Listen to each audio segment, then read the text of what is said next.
Welcome to the 4th annual Building Community Through Arts and Heritage Speaker Series, co-presented by the Kingston Arts Council and Arts Meets Business, and the City of Kingston's Leading Change Initiative.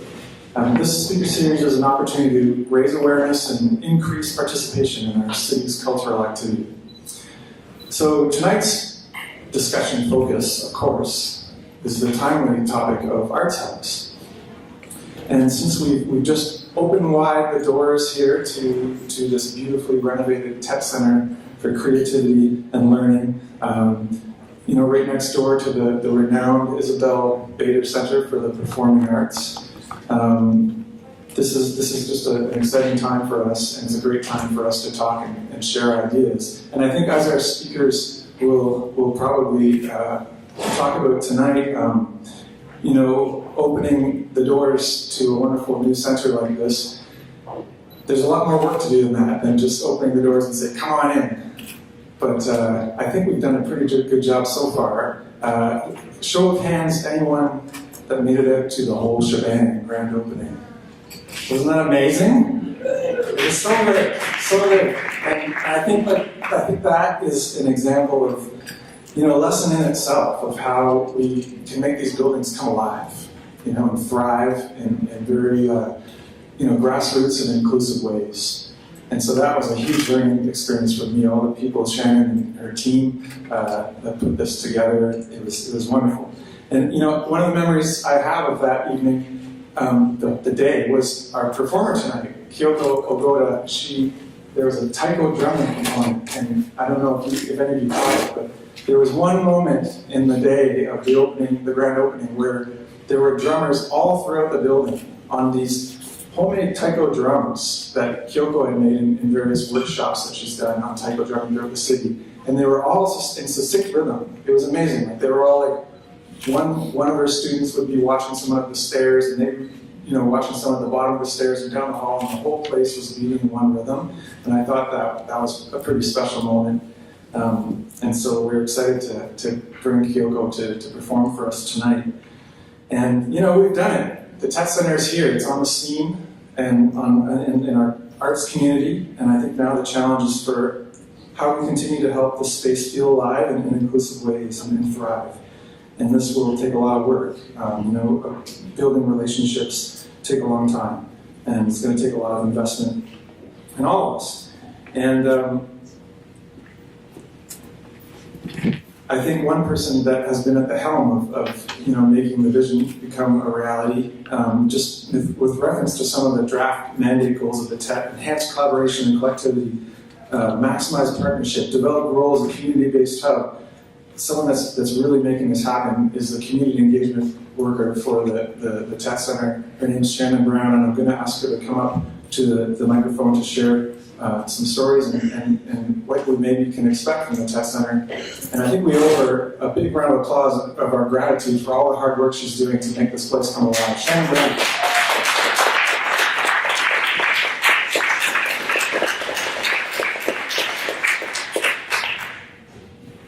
Thank you so much, Greg.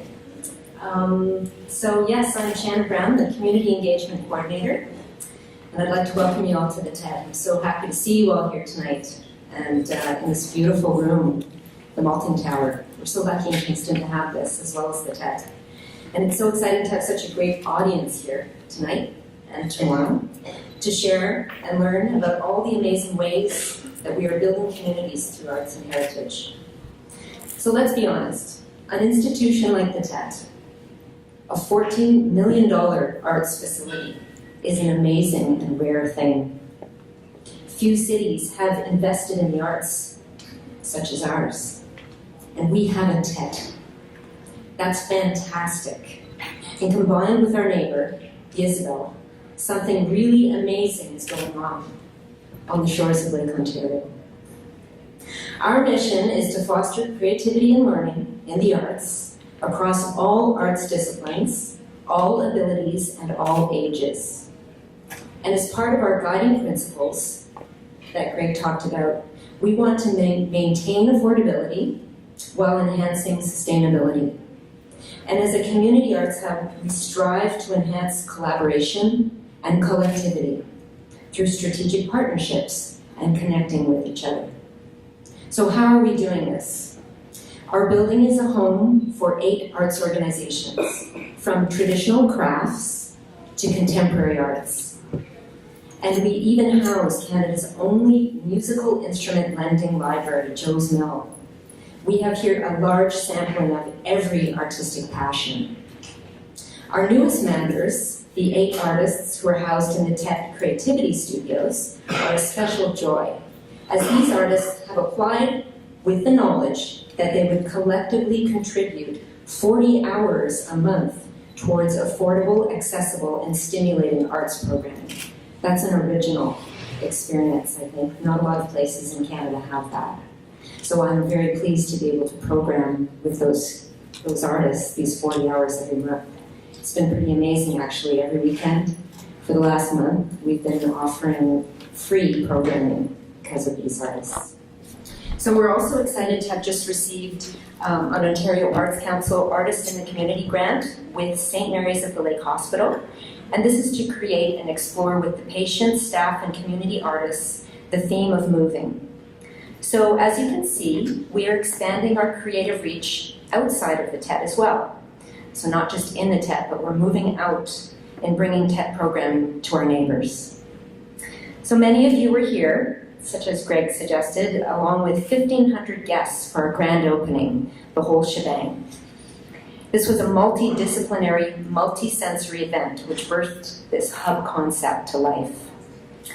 We even had the Isabel offering space for all the people who couldn't come into the Tett. They brought them over to the Isabel and offered hot chocolate to everybody. So it was really nice that was their welcoming gesture as well. So now we continue this community focus with a number of other programs. We have quite a few Tett Queens partnerships, such as our summer arts camp called Arts by the Lake. And this is a camp for kids that's going to be happening in August. And we recently finished a pilot project with Queens artist and community educators who are learning to be arts educators. They came in and we worked with Kingston area schools to offer wonderful arts programming for these kids and to give them tours of the Tett. So it was a really fun project. And we're currently creating partnerships with local First Peoples groups, the Kingston Public Library, local children's agencies, the Kingston Tour Trolley, the Delta Hotel, and Kingston area schools. So there's so much happening. That's just the tip of the iceberg. I would say the Tett is so much more than the sum of its parts, and that's something that I'm finding every day. We could look at each individual group or each individual who's here, but when you put people together, it's so much more than just those individuals or just each individual room. It births something much greater.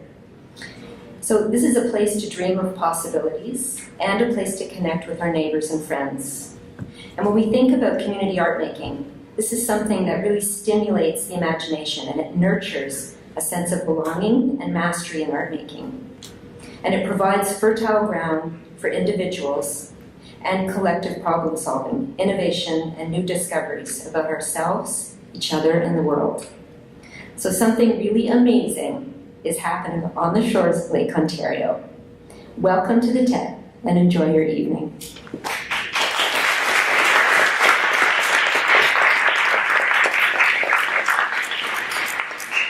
Holy cow, what an amazing summary. Community development worker and can you be a speechwriter too? Can you write speeches for me? I'm available at their cards. That was really good.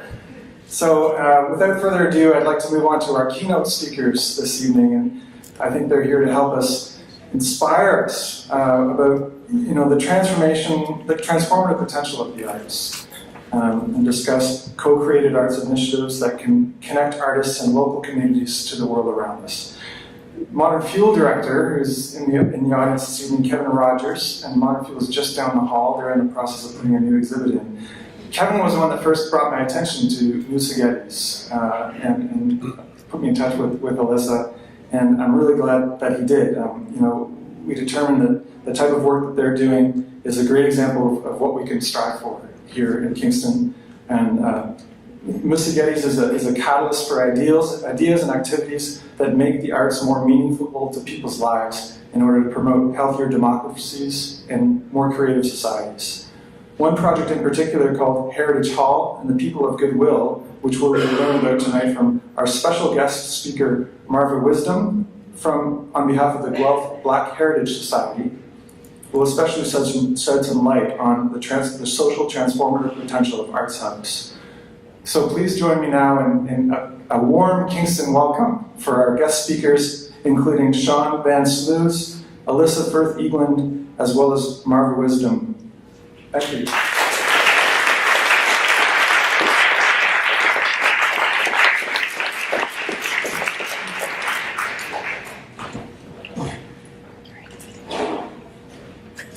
All right, as you can see, I'm only one of those three. Alyssa and Marva are going to speak after the break, and they're going to talk in much more detail about our projects in Guelph.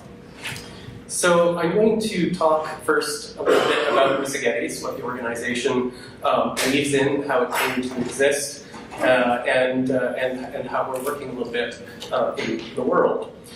So the name Musigetti's is a philanthropic foundation, which means that it was created by a benefactor, and we use those funds, of course, to do our work. Musigetti's is not the name of the benefactor, which is often a question that we are asked. Musigetti's is the name that was given to the god Apollo as protector of the muses, so it comes from classical mythology.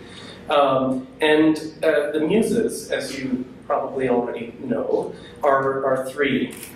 There's the goddess of poetry, which was Aode, and Aode means song or tune. And there was the goddess of thought and meditation, which is Melete, meaning practice, and the goddess of memory, meaning of Neme, which means memory.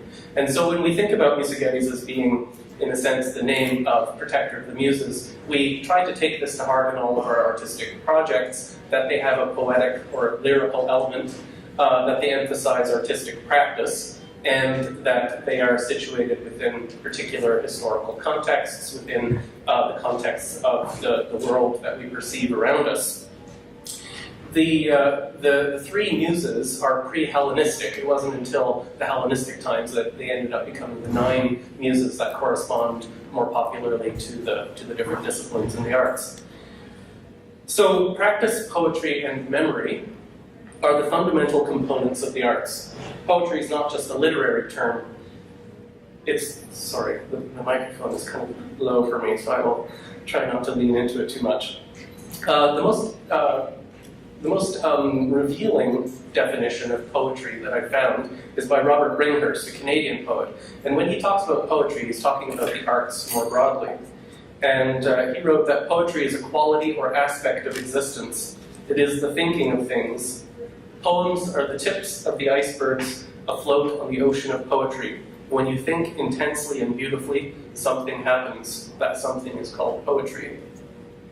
So Musigetti's manifesto, which was launched in 2007, it continues to resonate with us and with many who encounter it. Its key message is that art enriches life, and that art compels us to find greater possibilities for ourselves and for the world around us. Art shapes a world that is inclusive, socially just, environmentally resilient, and aesthetically beautiful. It is the possibility to find joy even in dark, disenchanted times. We encourage people to find meaning in art in their individual ways, renewing and reinventing their worlds through a widespread embracing of the arts. The combination of criticality and poetry in artistic work sparks our individual and collective imagination of what is possible, of what can be changed.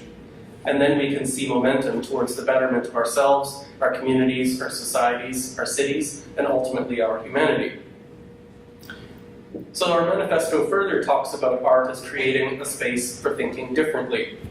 When people encounter, participate in, and co-create art, they explore and interpret their feelings, memories, longings, and responses to their environments.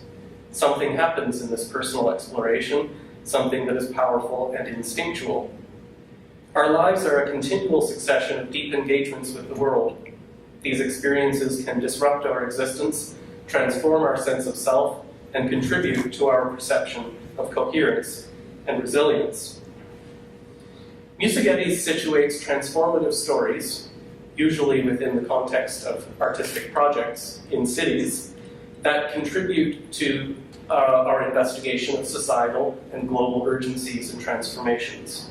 And to do that meaningfully, as we saw earlier with Bringhurst, we must think deeply and beautifully. We must talk about the arts in ways that aren't reductive. We must explore and celebrate the complexity of the arts in their relation to philosophy and science, to the humanities and to mathematics, to urbanism and government, to inclusivity and indigeneity. It is feasible in contemporary society to infuse and enrich conversations and discourses with the transformative power of the arts. The value of the arts is not in answering questions, but in inviting people to ask them.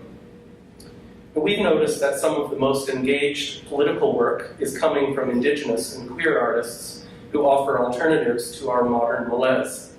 Many institutions, systems, and practices are presented as givens, but we know that the empowerment of historically suppressed peoples can offer new ways of shaping the world. History shows us a pattern that gaps between what we see and what we feel lead to violent upheavals, and in those moments, all institutions are called into question. Wars and atrocities across centuries are testimonies of this. Now we can learn from the important work of the Canadian Truth and Reconciliation Commission as it encourages a collective effort from all peoples to address the legacy of unresolved trauma passed from generation to generation as a result of government-funded, church-run residential schools that removed over 150,000 First Nations, Métis, and Inuit children from their families. We need to revitalize the relationship between Aboriginal peoples and Canadian society. But are we falling back into the same patterns of behavior that led to those injustices? Is it happening again? Will we learn from the past? The arts can give us hope, but we need to renew trust, not out of guilt, but because we believe that artistic expression is humanizing. It instills a sense of hope, and that is art's enormous power. So I want to just give that quick preamble to Musagetti's work, just to situate the way in which we think about the arts within the context then of some of the projects that I'd like to show you. So Musagetti's works in a number of small cities, and we have a particular focus on small cities because we believe that the concentration of the type of work that we're doing as forms of artistic experimentation are the best suited to smaller cities. So two of the cities where we're working in Europe are Rijeka in Croatia, it's right at the edge of the Istrian Peninsula there, and Lecce in the region of Puglia, in Salento in Italy. But I'm going to talk first about a project in Lecce, and we started working in Lecce about 4 years ago. And when we arrived there, we had a very close collaboration with somebody named Alessandro Pomarico, who lives in New York and in Lecce simultaneously, literally, she's moving back and forth. And she started an organization there called SoundRes, which is an artist, musician residency in the South. And part of it was because she felt like Southern Italy is such a desirable place to visit, and she realized that she could get really fantastic musicians to come and spend a month there simply because they wanted to spend time there. It's quite remote, it's quiet. There are many resources that you can access fairly inexpensively, like buildings and so on. So she started this residency. When we came there was a lot of talk about the absence of space for local artists to do their work, to convene, to develop projects together, and that lack of a space that could be identified as theirs also meant that the politicians could ignore their existence. And so we prioritized the finding of a building that could become an art hub for Lecce, for many of the organizations and artists that we've met. And after a couple of years of looking at many different sites and doing a lot of very complicated political maneuvering, many buildings were promised to us that never happened. And if any of you know a bit about Italian politics, you'll understand that.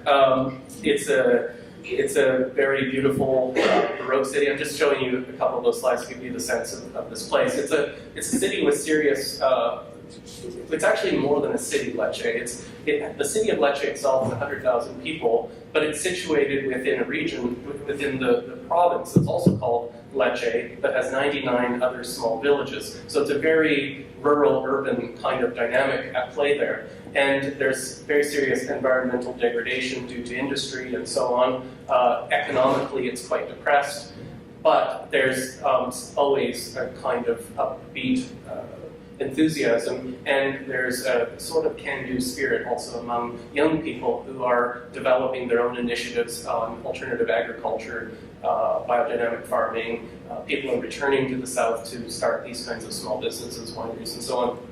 And so, in the center of the city, there's this building called the Amaretto Culture House now, and it was a philosophy school in the 16th century. It's a 16th century villa that at that time would have been just outside of the wall of the city. It would have been about a 10-minute walk outside of the fortified city. And the school was created by the philosopher Scipione Ammirato. That's a sculpture of him in the courtyard there. And his philosophy was that that art transforms our world, and that was the name of the school, was the House of the Transformed. And so we have turned it now back into that original kind of concept, calling it the Amaretto Culture House, which also means the admired. And it has an ongoing program of artistic activity that's happening there. But the most important aspect of this is that it's situated also right in the middle of 1960s suburbia. And it's at the confluence of three neighborhoods that all lack a particular identity. And these neighborhoods also lack places to convene. And so the Culture House is now becoming that kind of place to convene. It has its own resident theater company that was started by a local director. And it's a particular theater school for women. And these women don't have any formal training, but they are now touring their productions all over southern Italy, and it's becoming quite a success, and it's become really a place that many people feel like they can belong. There's a listening club, which is I think it's happening twice a month now, where they listen to records together, and it usually becomes a big dance party. Sometimes they have guest DJs. But the important part of it is that it's meant to be a celebration of many different kinds of music. And people can bring their own vinyl to play, and usually people will put on a track and talk about why they chose it, why they want people to listen to it, and then they move on. There's an artist residency program. There are artists coming from all over the world. Often they happen to be passing through, and so they're invited to spend a week in one of the rooms. There are only 2 rooms. It's very small. And actually, another really important part of this success of the Culture House is the fact that there's a resident mama, we call her, that they call her the mama. This is a particular thing. You have a casa, and so she lives there full time, and she takes care of the people who are coming through. She makes sure that it's clean and a nice place to hang out. There are all kinds of artistic activities happening there. This was part of a campaign called Campagna Urbana, which was kind of a play on rural, urban, but also an urban campaign of taking the city back in your hands, and it was meant to sort of rile up the neighborhoods in thinking about their streets and their ownership of the streets. Collective workshops and making pasta. This is a collective writing workshop by a group called Kaizen from Bologna. And of course a lot of concerts that happen in the courtyard and so on. So there are many different activities that happen there. It's very self-organized. It started out with what we call a co-working model, which some of you might be familiar with. The idea is that most of the decisions were taken by consensus, and there was a lot of sharing of resources and of space. So there were a few organizations that started it out, and then we realized that we didn't need those organizations. They didn't need us anymore, they didn't need the space anymore, but they had created a kind of organizational culture that has allowed the arts in the building to flourish. This is kind of spilled over now into another project that we're doing there with the Free Home University, which is going into its 2nd year. And the Free Home University is meant to be an alternative school, an alternative form of pedagogy that puts the arts at the center of different forms of inquiry, be those into agriculture, into the development of the countryside, working especially in villages. There's a whole module on analyzing the image in contemporary society and the sort of the plethora of images that we confront each day. And there was a series of workshops on building a mosaic with an artist from northern Italy, and so on. So now we're going into our second year of Freedom University, and it's going to be housed at the Amarillo Culture House.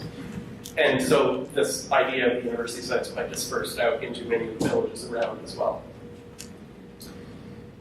And then we're also working in Rijeka. I'm kind of going quickly because I want to leave some time for you to just post questions, and then we can talk about different aspects of it in more detail if you're interested. So we're working in Rijeka. We've been working there for about 5.5 years now. Rijeka is a Croatian city of very, very complex and interesting histories. People who live there today have had 5 different countries on their passports over the last 70 years, or actually not even 50 years probably.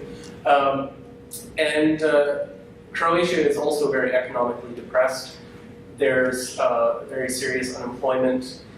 Wages are dropping, especially since 2008 with the economic decline.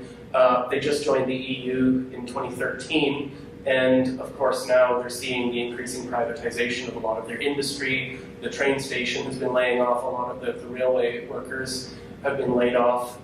Many factories have closed. Shipbuilding, which is one of their core industries, is a mere shell of what it used to be, and it's going to be completely eliminated within the next few years. But one of the things that inspired us to work in Rijeka was this incredible industrial infrastructure that had been largely abandoned as a result of this economic decline, and the question of imagining what would be possible with all of this different space. And of course, artists in the community were at the forefront of this discussion, and one of the factories called the Hartera factory had already been converted into a music festival. So for 1 week each year, it became this incredible festival. It was ranked the best music festival in Europe for a few years. And so there's really this powerful imagination, and we wanted to work with that. So this pier, which is a 2-kilometer water break pier, became the starting point for us in literally and metaphorically imagining the city, what's possible for the city. And so we worked with a number of artists to do different installations on this pier that had newly been opened to the public after 130 years of being completely inaccessible. So people didn't have access to their own waterfront for 130 years. And so this space literally was a new public space, and now it's been the site of a number of different artistic interventions and so on. Moving from that, this is a view from the pier, so you can see a lot of the industry along the entire waterfront in Rijeka. And I'm sort of fast forwarding into a project then that we did last year with Althea Thalberger, a Vancouver-based artist. And when Althea came to Rijeka with us the first few times, she became particularly interested in working with children, and working with children in a way that gave them an incredible experience as artists themselves, not just as material for her artistic work, but to see how an experience of being integral to an artistic process could resonate with them as a significant experience in their life. So I want to tell a little bit about her project as a preamble to get to the Bencic Youth Council, which is becoming the sort of arts hub there. The project that Althea did became titled Proizmimo Bencic, which roughly translates to take back Bencic or occupy Bencic. Bencic was a sugar factory along the waterfront as well. And when the factory, it had a number of different lives, many different versions of existence. But in the last few years, many people lost their jobs after working in this factory, and it's quite a sore spot in the history of the city among many of the workers and so on. So she wanted to do something that reimagined the space as a space for artists and for workers. And so she created this film with 70 child actors who rehearsed for many months, doing many different improvised activities with a lot of the directing schools and dance schools and so on. And then they did all the filming over a couple of weeks. And you'll see in a couple of these shots the space that they're performing in. The city has this interest in developing this factory into an art hub, a major art hub. I mean, it's a massive, massive building. And the idea is that the library would be situated there, the Museum of Contemporary Art, and a number of other arts organizations, including a youth council or a youth center. But there wasn't much of an imagination of what that youth center would be. So because these children felt so closely attached to this site after going through this quite long, months-long process with Althea developing this movie, they became like activists for this space. They felt it was their space, they owned it, and there was no way they were going to allow the city to just go ahead and do whatever they wanted with it. And so the legacy of this project, of Althea's film, is that there's now the Benchich Youth Council, which is about half of the kids who were involved in this project, who on a monthly basis or bi-monthly basis do projects in the city, artistic projects, with a number of the institutions as a kind of, both for them to learn about these institutions, but it's also a kind of stealth pedagogy for the children to transform the ways in which the institutions in the cities are working. And it's been going now for about 6 months, and what we're seeing with it is that, in fact, the youth council is starting to be looked at by the city council, by the mayor, by the culture department in the city, by the museum, as an enormous resource in being able to engage children at a much more meaningful level than they'd ever been doing before. So what the project is really about is saying, when this art hub, Benchich, starts to be developed, they have moved miles beyond, because they already have a committed group of young people who are engaged in art education, not at the level of being sort of a child, but in doing projects that are critically engaged with the world around them. And so they're out in the world doing work. This is, sorry, I keep forgetting to click through my slides while I'm speaking. And so now they're out in the city doing different projects with the train station. So they interviewed a lot of the workers at the train station and developed some short films about working on the railway. Here they're in the office of the station manager, in the archives of the city, in the museum. And this ship is called Gallup. This was Tito's yacht. And so they were doing a series of films about the history of this boat, but also developing films that are looking at the repurposing of this yacht as a cultural space as well. This is Tito's bed. They're lounging on. They interviewed some punk rock musicians at this club called Palette, which is an alternative art space. And then we're going to switch now to talk about Sudbury. Sorry, very abrupt. We're running out of time. This is a project called Between a Rock and a Hard Place by Dutch artist Vic van der Pol. And the idea for this project was to see how we could remap the city. And so over a day in August of 2012, 11 bands performed 11 concerts, 11 hours, 11 bands, 11 concerts on 11 rocks. And for those of you who know Sudbury, the rock is all stained this kind of black because of the sulfuric acid that's released from the smelting process in the 60s, and now of course they have the super stacks that flow to Europe. But over the course of this day, there were these concerts, and it poured. The piano is still there, and it's in the snow, and it's being documented, its degradation.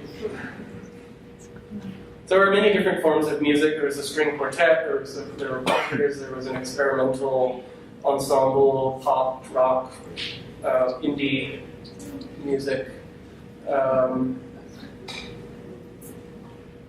And then they used this project as an inspiration to develop what we call the Sense Labs. But I'm not going to go into, I'll just show you some pictures of what it inspired in Lethbridge.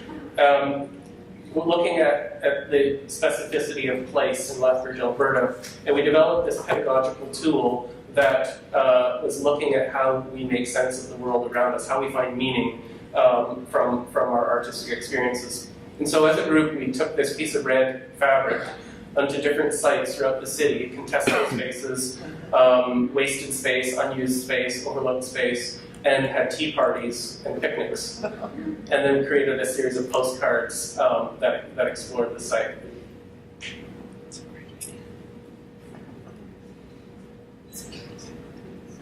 I have lots more very fancy remarks, but I won't go into them. So, are there any questions? We also have time, I think, later for Q&A. So, Yes.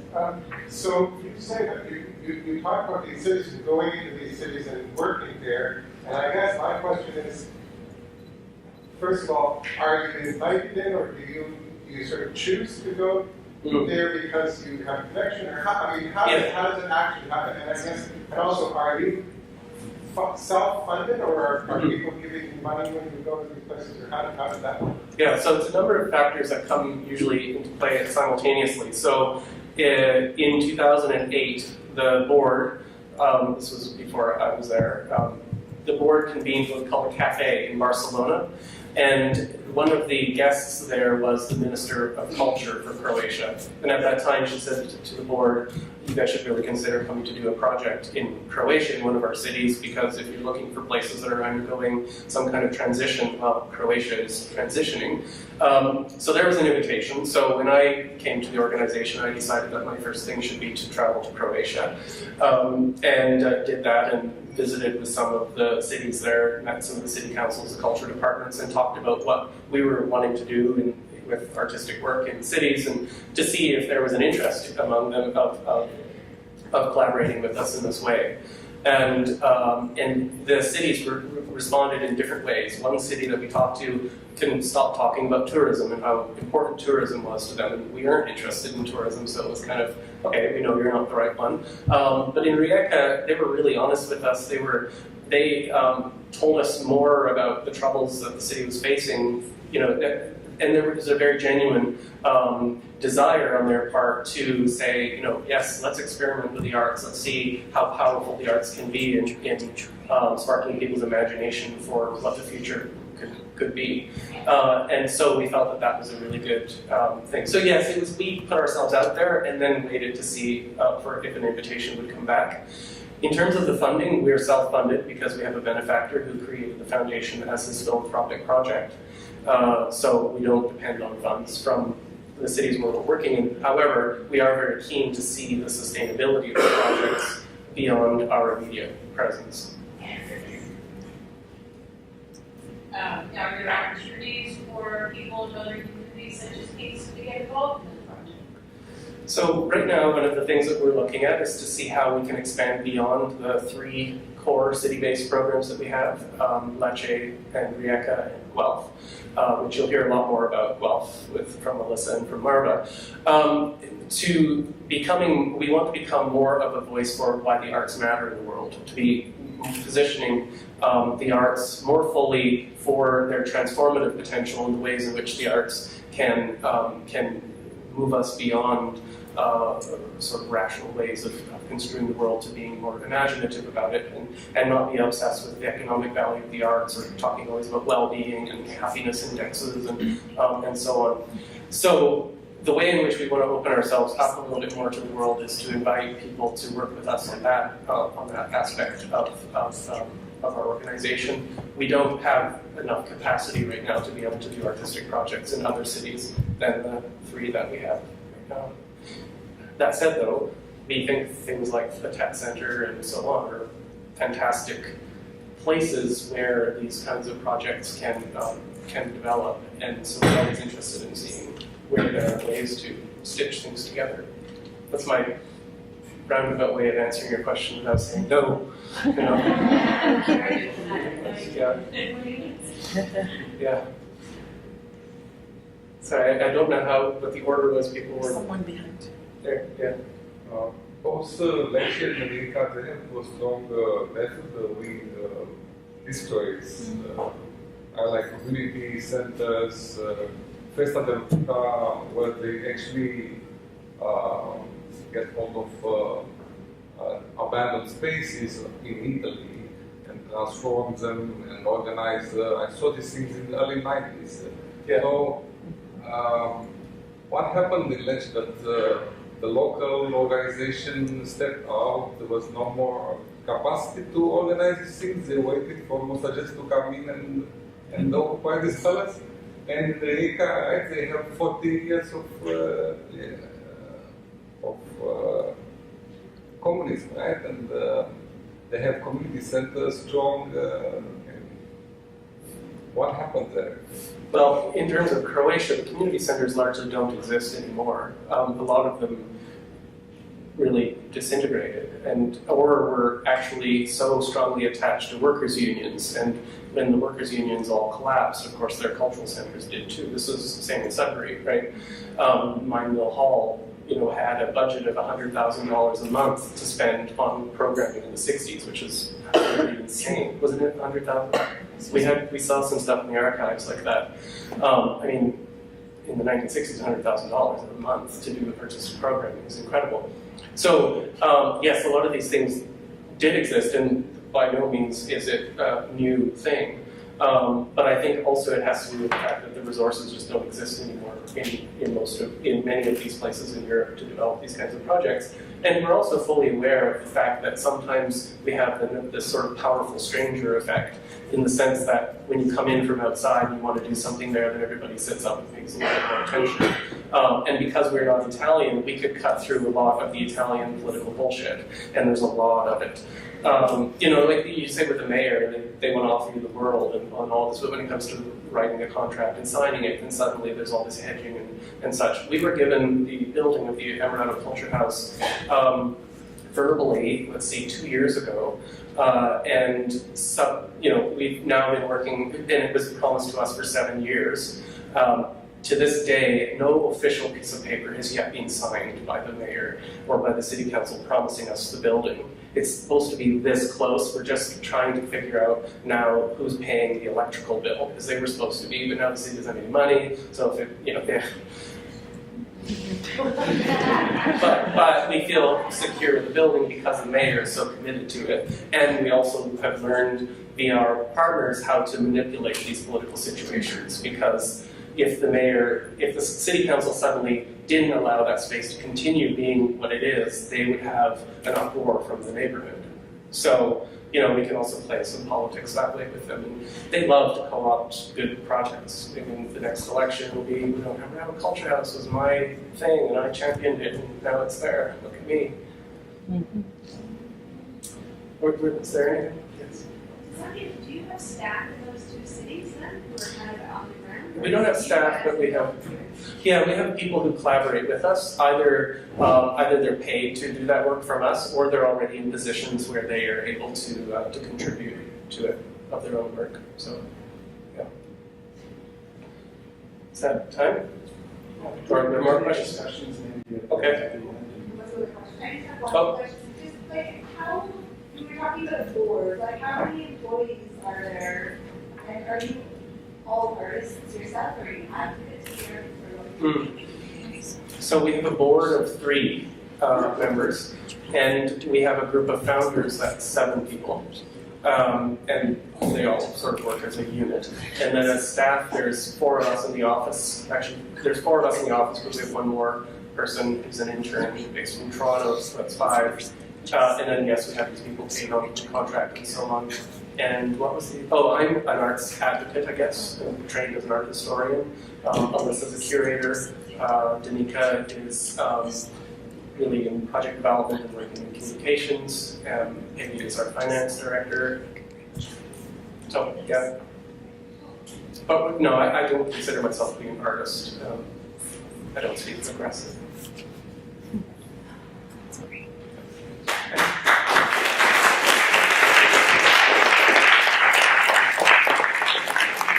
Thanks, John. Yeah, lots more time at the end for questions. I don't really have to do this, do I? I think I can be back here, right? No? Maybe right here? Okay. So now it's time for our performing artists. She's going to perform twice this evening. While she's coming out, feel free to go back for catering and the washrooms are just down the hall. We are documenting tonight, so if anyone is not comfortable, having a picture, please come and talk to me.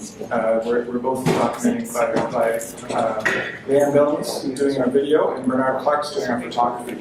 So come on up and talk to me if you're not comfortable with that. So, when the Arts Council invited tonight's performing artist, Kyoko Ogoda, to take part in the evening event programming, we were not just drawn to her special talents as a taiko drummer and marimba player, but also by the way she's invested herself in the Kingston arts community since arriving, originally from Japan. Not just a performer at local events including Multicultural Arts Festival, Skeleton Park Arts Festival, and the recent Tett whole shebang, but also as a teacher and a community leader, establishing arts workshop spaces at venues like the Next Church, out in the West End, Talent Martial Arts, in addition to other spaces throughout the community. We have a lot to learn from Kyoko about bringing cultures together in public spaces and building community through arts and heritage. Please welcome Kyoko Ogoda.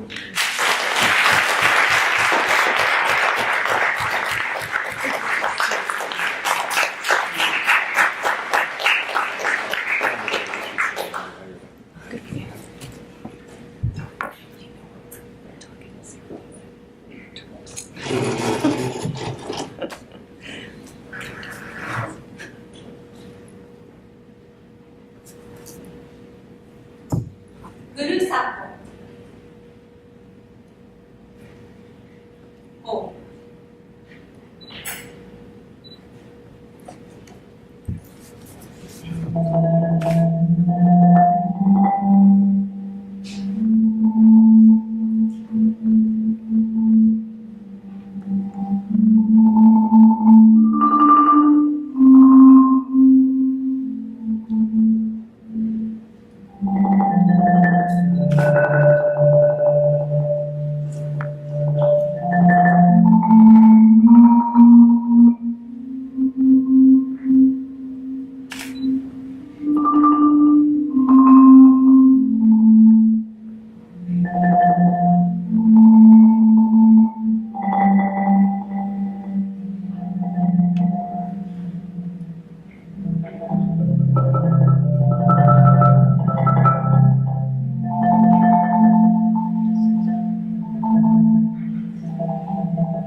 Another round of applause for Kyoko. That was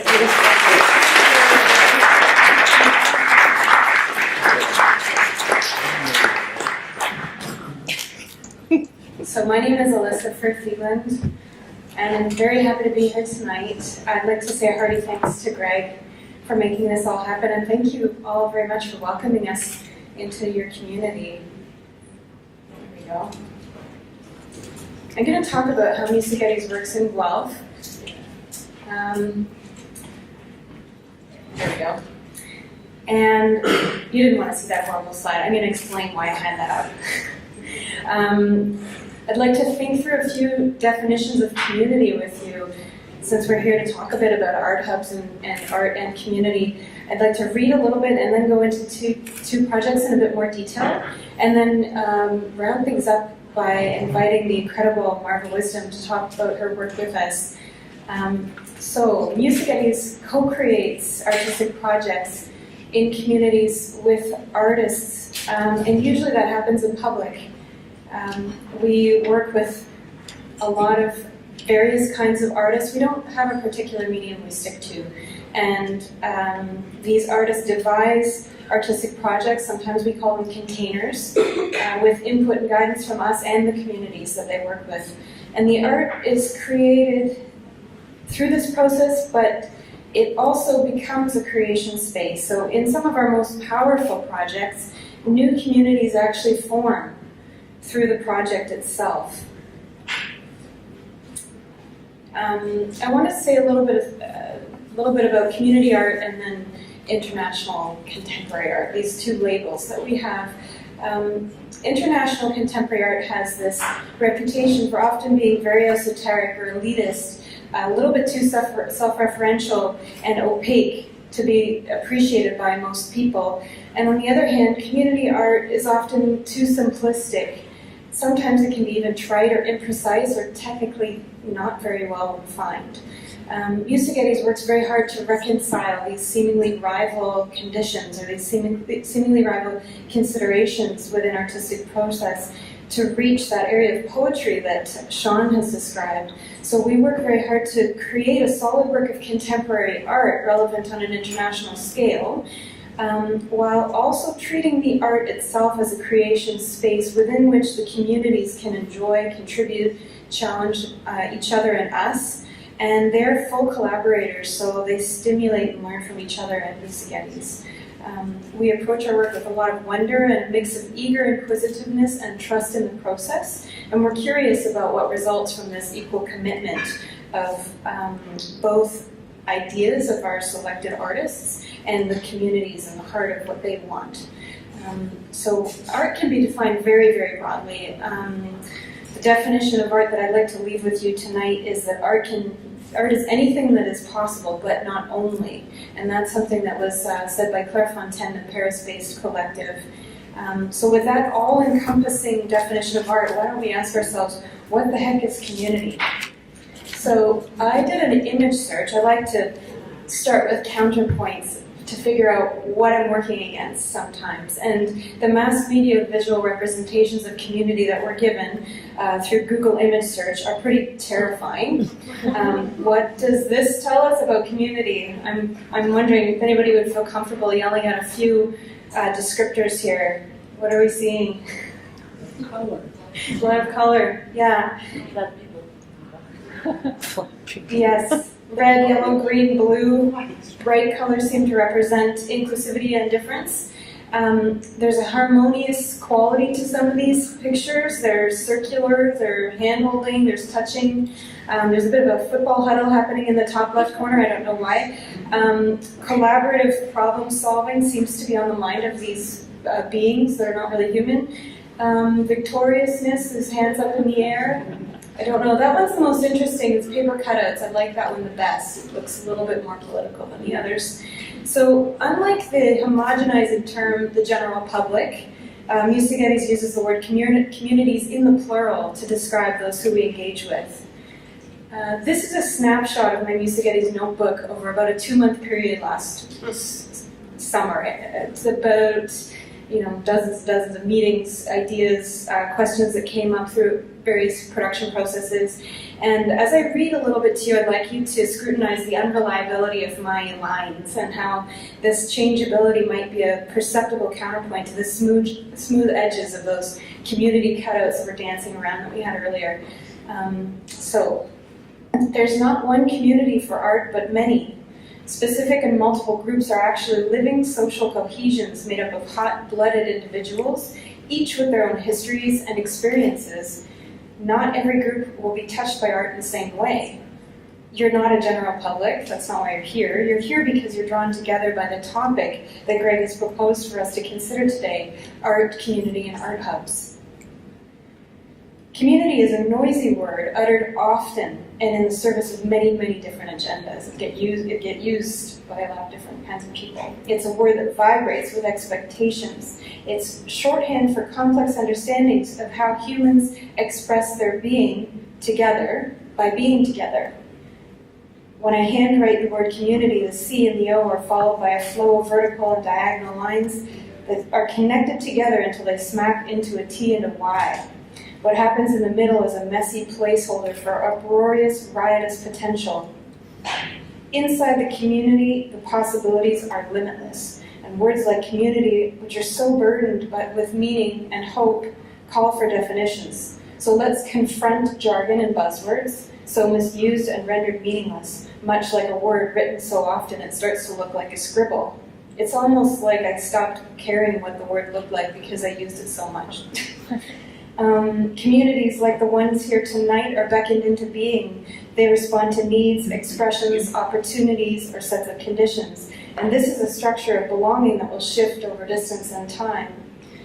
Structures like this have varying configurations, communication styles, and reasons for coming together. Communities offer an incredibly rich and vast spectrum of social spaces, and this is one. Some communities share socio-political values, and some are a kind of family, and yet others are both. The reasons for coming together range from the desire to express abstract ideas to the need for protection. Communities are highly precise. There's no such thing as an approximate or general community. All communities are social responses to the isolation and alienation of individual contemporary life, but not all hope to build something better. Musagetes is concerned with resilient, vital, interconnected communities who share their actions, expressions, learnings, co-creations, and critical responses in the hope of building a better world, one which is environmentally resilient, socially just, and aesthetically beautiful. This echoes our manifesto, which you heard a little bit of from Sean previously. These kinds of communities have a social fabric that is stronger than those that simply move information, experiences, duties, skills, and material goods for personal gain. In his book, Community, Structure of Belonging, writer Peter Block describes this particular kind of social fabric as being formed from an expanding shared sense of belonging. He says, "It is shaped by the idea that only when we are connected and care for the well-being of the whole that a civil and democratic society is created. Resilient, vital, interconnected communities are founded on the latent belief that their values, qualities, expressions, and actions will strengthen the type of democracy we dream of, one in which all citizens can participate. These communities are exceptional and precious." So Musagetes has been working with intention to develop a cultural corridor in Guelph, and we hope that this will become an expanded community in Guelph which centralizes art and believes it's meaningful for everyone. And we've found that relationships are actually the glue that hold communities together in many cases. So I'm going to talk about two projects. This is Publication Studio Guelph, or PS Guelph. We print and bind books by hand. I say we because I'm on the editorial gang for the moment. Create original works of art with writers that we admire in book form. Actually, we can pass that around now that you've picked it up. That's a Publication Studio book, the top one. The bottom one's not. Yeah, the kind of rough one. So we celebrate the circulation of ideas and expand circles of readers both locally and in physical space and online through the physical books that we print, the digital commons where anyone can read or annotate the books for free, ebooks, and then wild social events. And we believe we breathe life into the written word on paper, online, and through discussion in this way.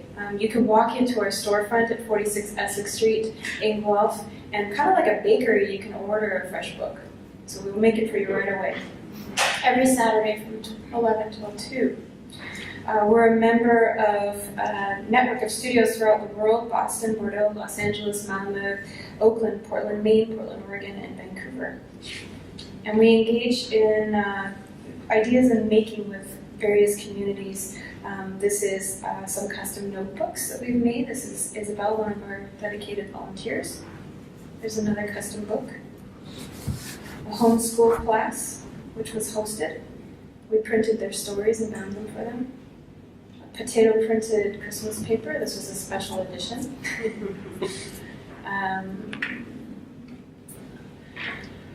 A flip book making workshop. We have a lot of odds and ends that get cut off the ends of our books, and then we make flip books out of them. This is a print expo that we participate in every year as part of the independent music festival called Kazoo.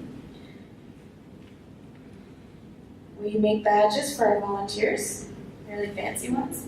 Lino cuts are something we've been experimenting with, building those into the books as well, specialized orders, custom books.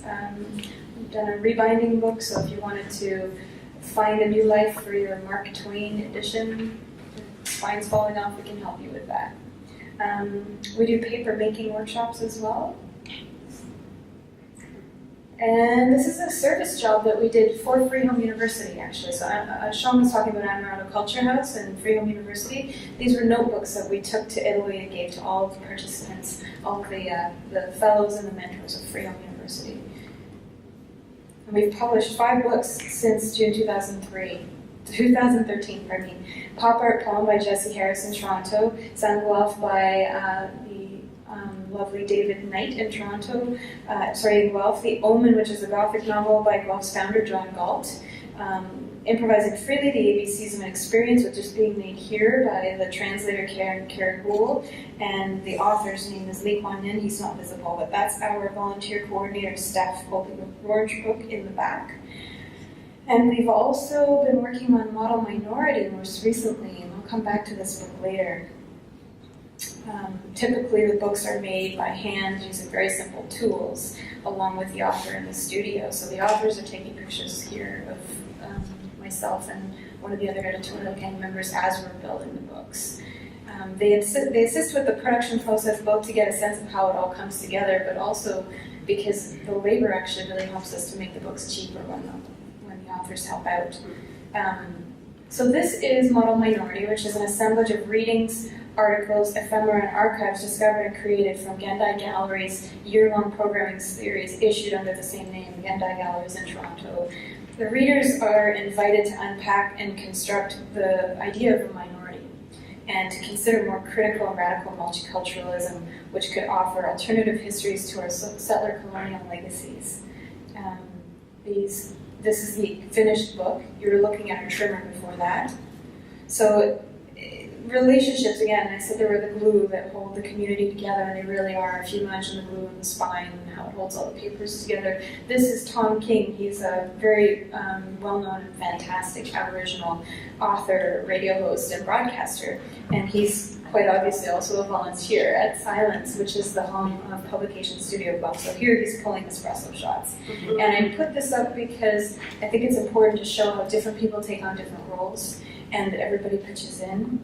And that's what makes the community really work around Publication Studio. I thought I was going to be really over time and whipping through this. Okay, it's good. So the next project I'd like to talk about is People of Goodwill, which is a collaboration between the Guelph Black Heritage Society. Marva is the founding chair of that, and I'm going to invite her up in a minute or two, just come in a second. Music Geddes, and the art collective Post Commodity. So I'll come back to post-commodity as well. The home of this project is Heritage Hall at 83 Essex Street. And if Essex Street sounds familiar, it's because I just mentioned it. We have 46 Essex Street where Publication Studio is based, and literally 5 minutes walk down the street, we've got 83 Essex Street. So we really are concentrating our energies around this particular residential neighborhood in Guelph as a way to draw in the people who live in the neighborhood and give a bit more attention to various communities that are around there as well. Farmers Market is one of them. So this project reimagines the Underground Railroad narrative as a living history and a metaphor of cultural self-determination of all peoples. In particular focused on Aboriginals, immigrants, and culturally diverse peoples living in Guelph.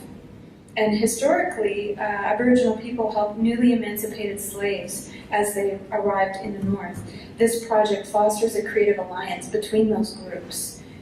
So people of Aboriginal, immigrant, and culturally diverse backgrounds are invited to propose projects, and we've been working together to build a series of programming over the course of a year. So interdisciplinary collaborations among arts programmers, artists, organizations, and Post-Commodity, the Arts Collective, are all taking place at Heritage Hall. So you're probably wondering, who is Post-Commodity?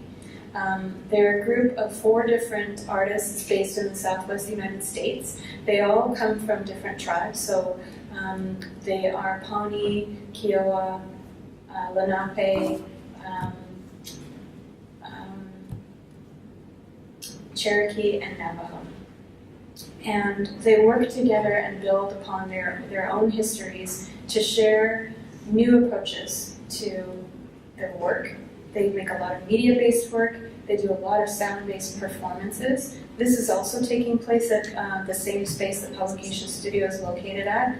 It's both a publication studio and a music event space, so it brings together the literary and music communities. We think this interdisciplinary work really supports itself. And they came to Guelph in September of 2013, and we were very captivated with how fantastically thoughtful they were and just wonderful people, really powerful individuals as performers, but also as community builders. So we invited them back, and they met with the Guelph Black Heritage Society. And after meeting Marva and the Guelph Black Heritage Society, they launched the project 1 year later with Feast on the Street, which is the opening event, really, of People of Goodwill. So People of Goodwill is this co-intentional project between UCLA's Post-Commodity and Guelph Black Heritage Society, and the Feast on the Street was our opening event. So at this point, I think I'll ask Marva to come up and we can have a bit more of a conversation about what this project is all about, because she's our core collaborator. It would be weird not to have you here. So before we go on to talk too much in detail about the Feast on the Street, maybe we could start by you telling us a little bit about the mission of the Guelph Black Heritage Society, which is a separate organization that predates People of Goodwill. Absolutely. Thank you, Alyssa. I'm sorry about my voice, everyone. I'll try to make sure that you can hear me. Please let me know if you can't hear me properly. And I'm also chewing gum to keep my voice going so we can manage through this evening. It really is a pleasure to be here. Thank you so much for the opportunity. I always enjoy and appreciate where there are safe spaces for stories to be told and for individuals to exchange ideas in building community. Well, Black Heritage Society was formed in 2012.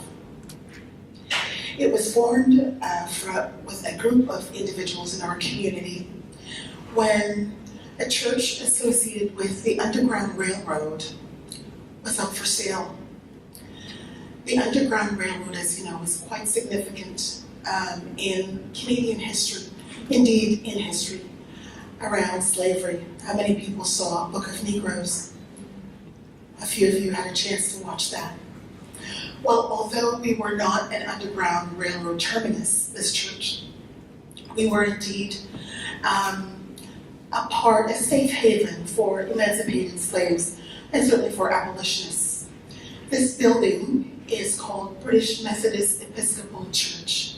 There are a number of these buildings across southwestern Ontario. There are about 36 of these types of buildings.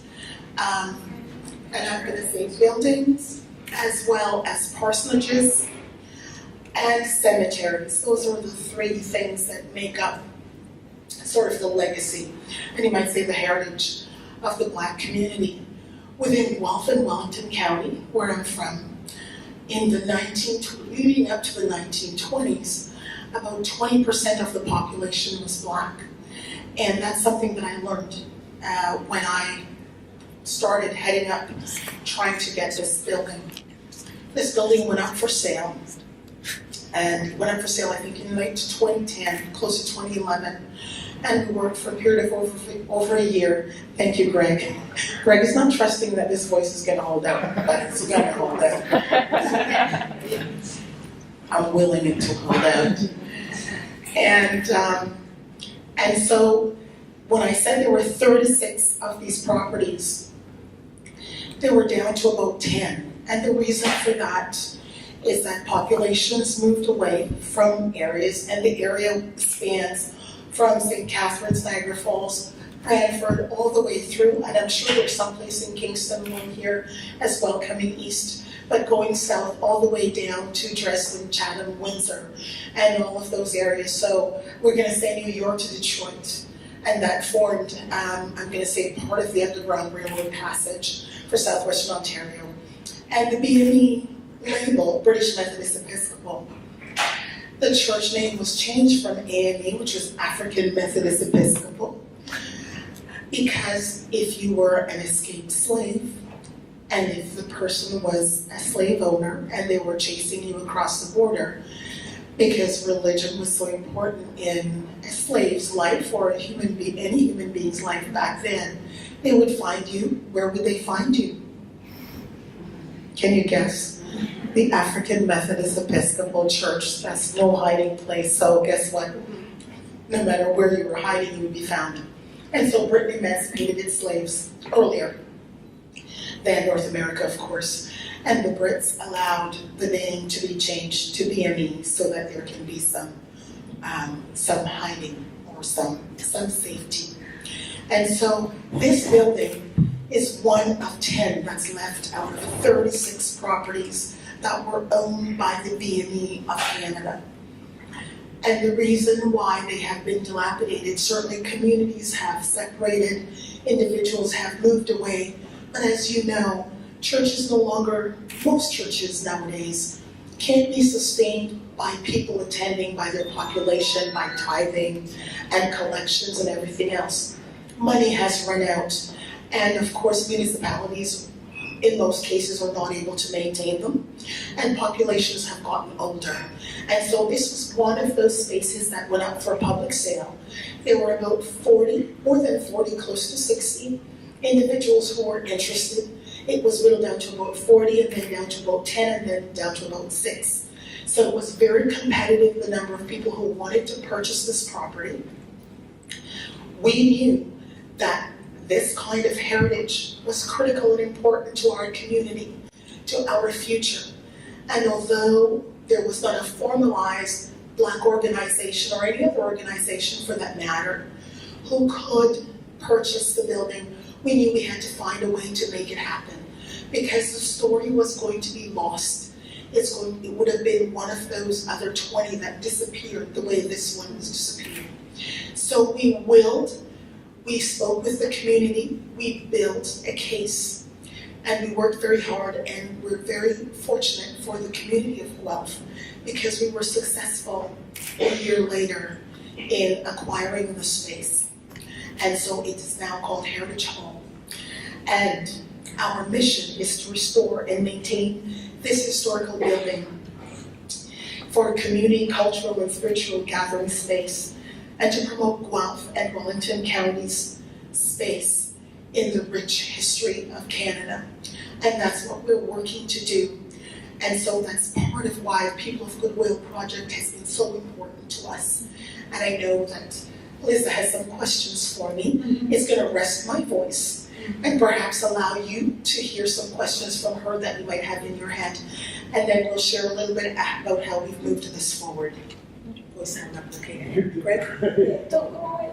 I'm not moving. Okay. It's moving a little bit. So we've had a number of events. I think we've had 6 now, at least. The launch was in September 2014, and December we had 2 events. January we had 1. February we think we had 2. So 3 full seatings at a table in the middle of the street was how we started things off. The table set for 50, plus many folks who were too wrapped in conversation to grab a chair. And That's me. Mouth open. So we figure at least 200 people came for the launch on that sunny collegial afternoon. We celebrated with Eritrean and Ethiopian food, and we were very lucky to meet and greet a lot of the neighbors who live around the corner. Meral Mert, a Turkish singer, accompanied Narwuz Kufat, who played violin and Persian lute and sang. So we had a really lovely celebration opening this project. Not opening the space, but opening this new project. Then the Sobey Art Award winner, Dwayne Linklater, came to visit us to present what he called the Indian section of his record collection. And I wondered if you wanted to just say a few words about what that day was like. I think for that day it was really, I'm going to call it really, really cool. Because imagine listening to some of your contemporary singers on vinyl. They brought vinyl, and there were so many references to Aboriginal people and Indigenous populations, and it was all embedded in the words and in the lyrics. And so this husband and wife team that is pretty awesome, and they were quite different from each other, were interpreting several of the songs that were playing that we had no idea that a lot of it was referring to Aboriginal, meaning sometimes it's, can I say lusting after an Aboriginal woman? Can I say that? Yes, I can. Or others. And so it was really, really interesting to interpret how all along what we don't learn in our schools about Aboriginal cultures and other cultures, it's out there in pop art. And it's just for us to really listen very closely. Mm-hmm. And it was wonderful with the poetry as well that was being read. Tanya, who's the wife, she had wonderful poems and had lots of great information from Aboriginal elders that she shared with us that day. And so that space was beautiful. And another reason why it was beautiful having this Aboriginal couple in this space. The year prior, last year, Black History Month, what we did, we had a circle where we had black, white, all different colors, including Aboriginal elders and youth all mixed together, sharing stories in a circle. And that's when I learned how much the Aboriginal community helped slaves that were escaping into Canada. How many people knew that that took place? I don't know how many knew, I didn't. It makes sense now when I hear that. How would you know what was safe, where the river would be, where you need to avoid wild animals, what you would eat, if you weren't being helped by the Aboriginal community? And so we had elders sharing those stories with us. So that makes it even more important for this space to be a truly inclusive space of all of our collective heritages. This is our community liaison, Yusuf Ramadi, who's a media artist and a U of G grad. And he's kind of holding the project together in some ways. It's too bad he couldn't be here tonight too, but Yusuf is working to build inroads in the artistic community and to also build a bridge between the university and immigrant communities involved, which is not as easy as it should be, but it's happening. What a beauty. I'm sorry, I just have to, because the building, that's the building. It's just absolutely stunning. Yeah, absolutely stunning. This is so I mentioned Model Minority. It was the most recent publication we created through Publication Studio. In a way, where if you could think about maybe Musagetes as a bit of a spider plant, these two projects are little offshoots. These projects are now kind of speaking to each other because we had the Model Minority launch at as part of the People of Goodwill project, and We had a number of people who spoke publicly. That's Karen Q, the Program Manager for Immigrant Services, Chris Lee, there's Marva, Tings Chak is in the back, she's an author, Michael Tanaka, one of the book editors, and Nathan. Marva, do you want to comment on this event? Oh, I love this event so much, because in this space, and can I just comment on the quilt, just very briefly? Absolutely, yeah. When we were, the quilt is so prominent in everything that we are doing and in that space. When we were purchasing the building and the publicity that ensued and the community support that came about, one couple called me up and said, I have a quilt. No, she actually said, I have something for you for the building. And I'm praying very hard that that you people are successful in getting it, because it dragged on for a year, and I don't want to get into the challenges of acquiring a building with a lien on it and all kinds of legal stuff that we didn't know about. I know nothing about real estate, nor do I want to, but I had to learn a lot. But I went over to her house and heard her husband sat down.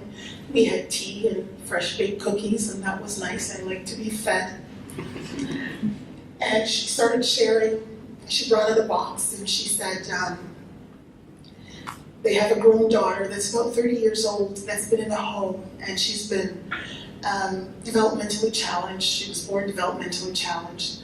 And she made this quilt shortly after her daughter was born, and had kept it to give to her daughter. Her daughter never really got well enough that could have lived independently, nor could they really look after her. And she had wanted to hang the quilt in the home where her daughter was, but they realized that it would just sort of sit there and fade and nobody would really appreciate what it was. And so she made this painstakingly, and then she also wrote what the quilt codes meant. And the quilt codes, and some of you might be familiar with the quilt codes, and some say there wasn't and others say that there was. But it was a way for slaves to find safe haven and to avoid danger. And the North Star is prominent, the bear paw, which I think comes along with the Aboriginal piece. And the meanings are there. And she said this signifies the struggle of those who sought freedom. And it signifies the struggle of my daughter to really find a place of safety to be. And so she handed it to me. So this hangs in memory of her daughter and that family. And so when we talk about Underground Railroad, it's not just for the past, as Alyssa said, but it's a continuing narrative in everything that we do. And just going to Model Minority. Model Minority is very special to me because growing up as a teenager, I always felt that I had to behave perfectly. Can you tell? If I didn't, then I wouldn't be accepted. Truly, that's how I felt. I felt that I couldn't make mistakes at all. And so these young people of, I think, Korean, Japanese, Chinese descent mainly, who make up Model Minority, wants to put the term minority on its head. The expectations of us as a community, as Canadians, of what we think each person should behave like because they are Black or of Chinese descent or whatever. You're going to go into this career, you're going to go there, whatever the new stereotypes us to be. And so these young people want to show that we're much more than what the Model Minority says, and that's my interpretation. And so what they have done, though, they have done a lot of research on how Aboriginal community, again, helped the Chinese and the Japanese and anyone else that were going through struggles, whether it was the Chinese working on the railroad, and here comes railroad, the term railroad again, during the head tax time, or the Japanese internment. And they had specific stories where they've interviewed elders on what happened and how the elders assisted and helped these individuals back in the day, whether it be in the 1900s. And so that's why I really love that, because they're on the same page as I am. And we're generations, well, not generations, but they're a little bit younger than me. And then the most recent event we had was Patrick Cruz's kitchen codex. He's a U of G grad as well, and his friends submitted recipes to be bound in a book, which he probably will propose to publication studio. And he shared spring rolls and rice and stew with us, and we chatted over food. And food can be an incredible binder together of people. And you can actually see another quilt in the background there. That's a different one. So I think I'd like to just leave a couple of observations with you about arts hubs and the unique qualities. There's two particular concepts that Music Eddies has been finding that are really helpful to us. And one is this idea of co-intentionality, sort of a defined form of collaboration, the willful exertion of energy in a mutual direction, an energy that's undertaken with the belief that it can result in change and movement forward. And we really feel like this is not a metaphysical belief of any kind, but that it's a relational contemplation of desired outcomes towards a common manifestation by diverse co-intentional parties. So people working together is basically what it is. And it happens a lot of the time in conversation. And then the last concept that we've been really refining through our work with Guelph Black Heritage Society and Post Commodity is this idea of self-determination, that everyone has a right to live as they choose and set their own course of action. And it's the power of a people to determine for themselves their own political status and be independent from outside interference. So one thing that I think is worth considering as we're here tonight is who's missing from this conversation? What voices would you like to bring in?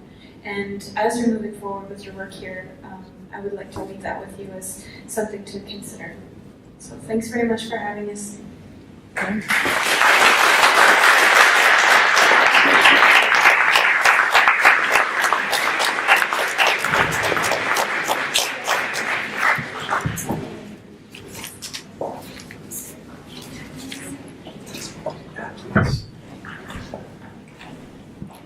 Thanks, Alyssa. I just wanted to just wrap up with a final thought on the post-commodity project, People of Goodwill and what it means.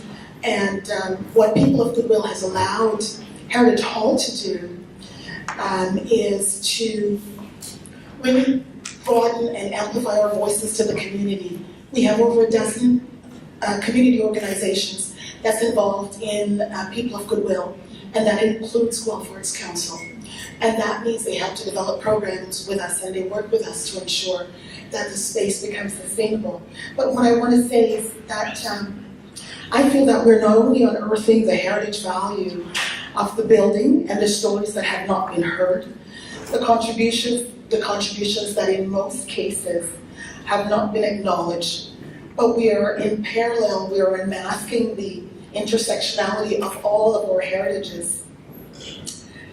And I believe that this is extremely important because only when we're able to truly recognize our commonalities for what it is and our differences for what it is or is not, only then can we truly see each other and appreciate the richness of our collective contributions.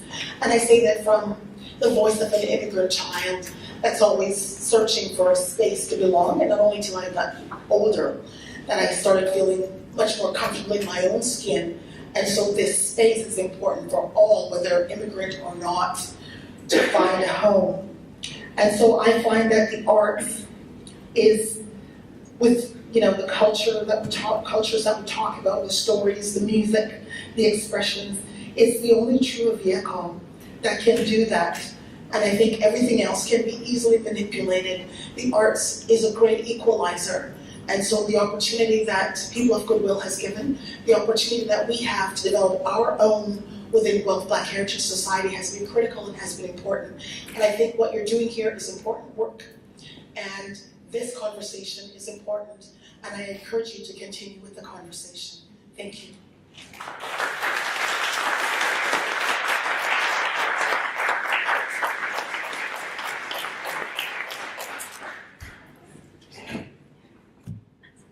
Kyoko's going to play another song. So while Kyoko's performing, just let's all think about any thoughts we want to share, additional questions, because before we wrap up, I think it's really important that we're going to bring the house lights and that we talk amongst each other as well as with our guest speaker performers. So think about those things. Please welcome Kyoko again for another song. Thank you. Thank you for inviting me here. It's so grateful and thankful and so lucky to be here and to be able to play and also to meet you and everyone. Cheers to arts and this learning opportunity and music and arts and heritage, and cheers to open discussion after this. And then I have to warn you in advance that this piece I'm playing could be loud. It's a Japanese piece composed by Japanese composer Minoru Miki. It's called Marimba Spiritual, written for marimba and accompanied by Japanese taiko drumming. So I'm using recording taiko accompaniment, but also I'm playing real drumming in the middle. So just a warning, could be loud, but exciting. It's really exciting. Thank you, everyone.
don't know what to say. That was spectacular.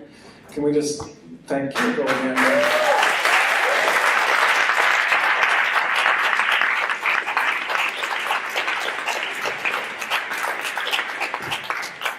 So this is a wireless one, I think. Yes, it is. So we're just going to bring the house lights up, and we're about to conclude our evening. But it'd be great if we could hear what you guys think.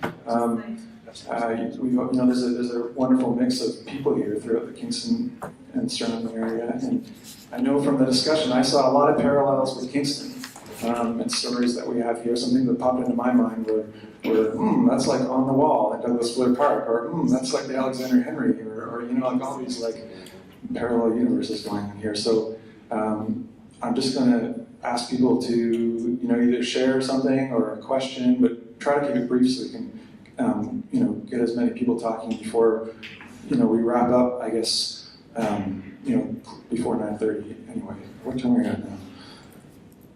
Yeah.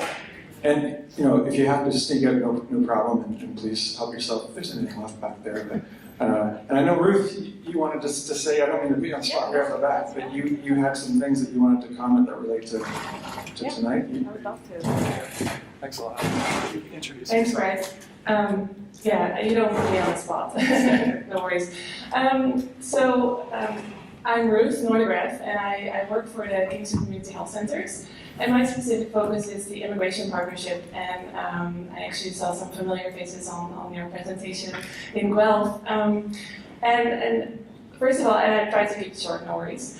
Thank you so much. It's always nice to hear some inspiring stories and to kind of get some new ideas. And then obviously the difficult part is how we bring this back to Kingston.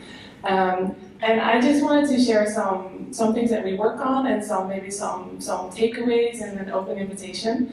So the health center, obviously I think my biggest question is how can we make arts inclusive and accessible? And it's nice to hear that the Tett Center has a lot of opportunities to make arts accessible and inclusive. But obviously my focus is newcomers and the North Kingston community, and I think those two populations are really important in like community development, in kind of making arts part of that community, and also use arts as something to welcome people and to keep people in our community.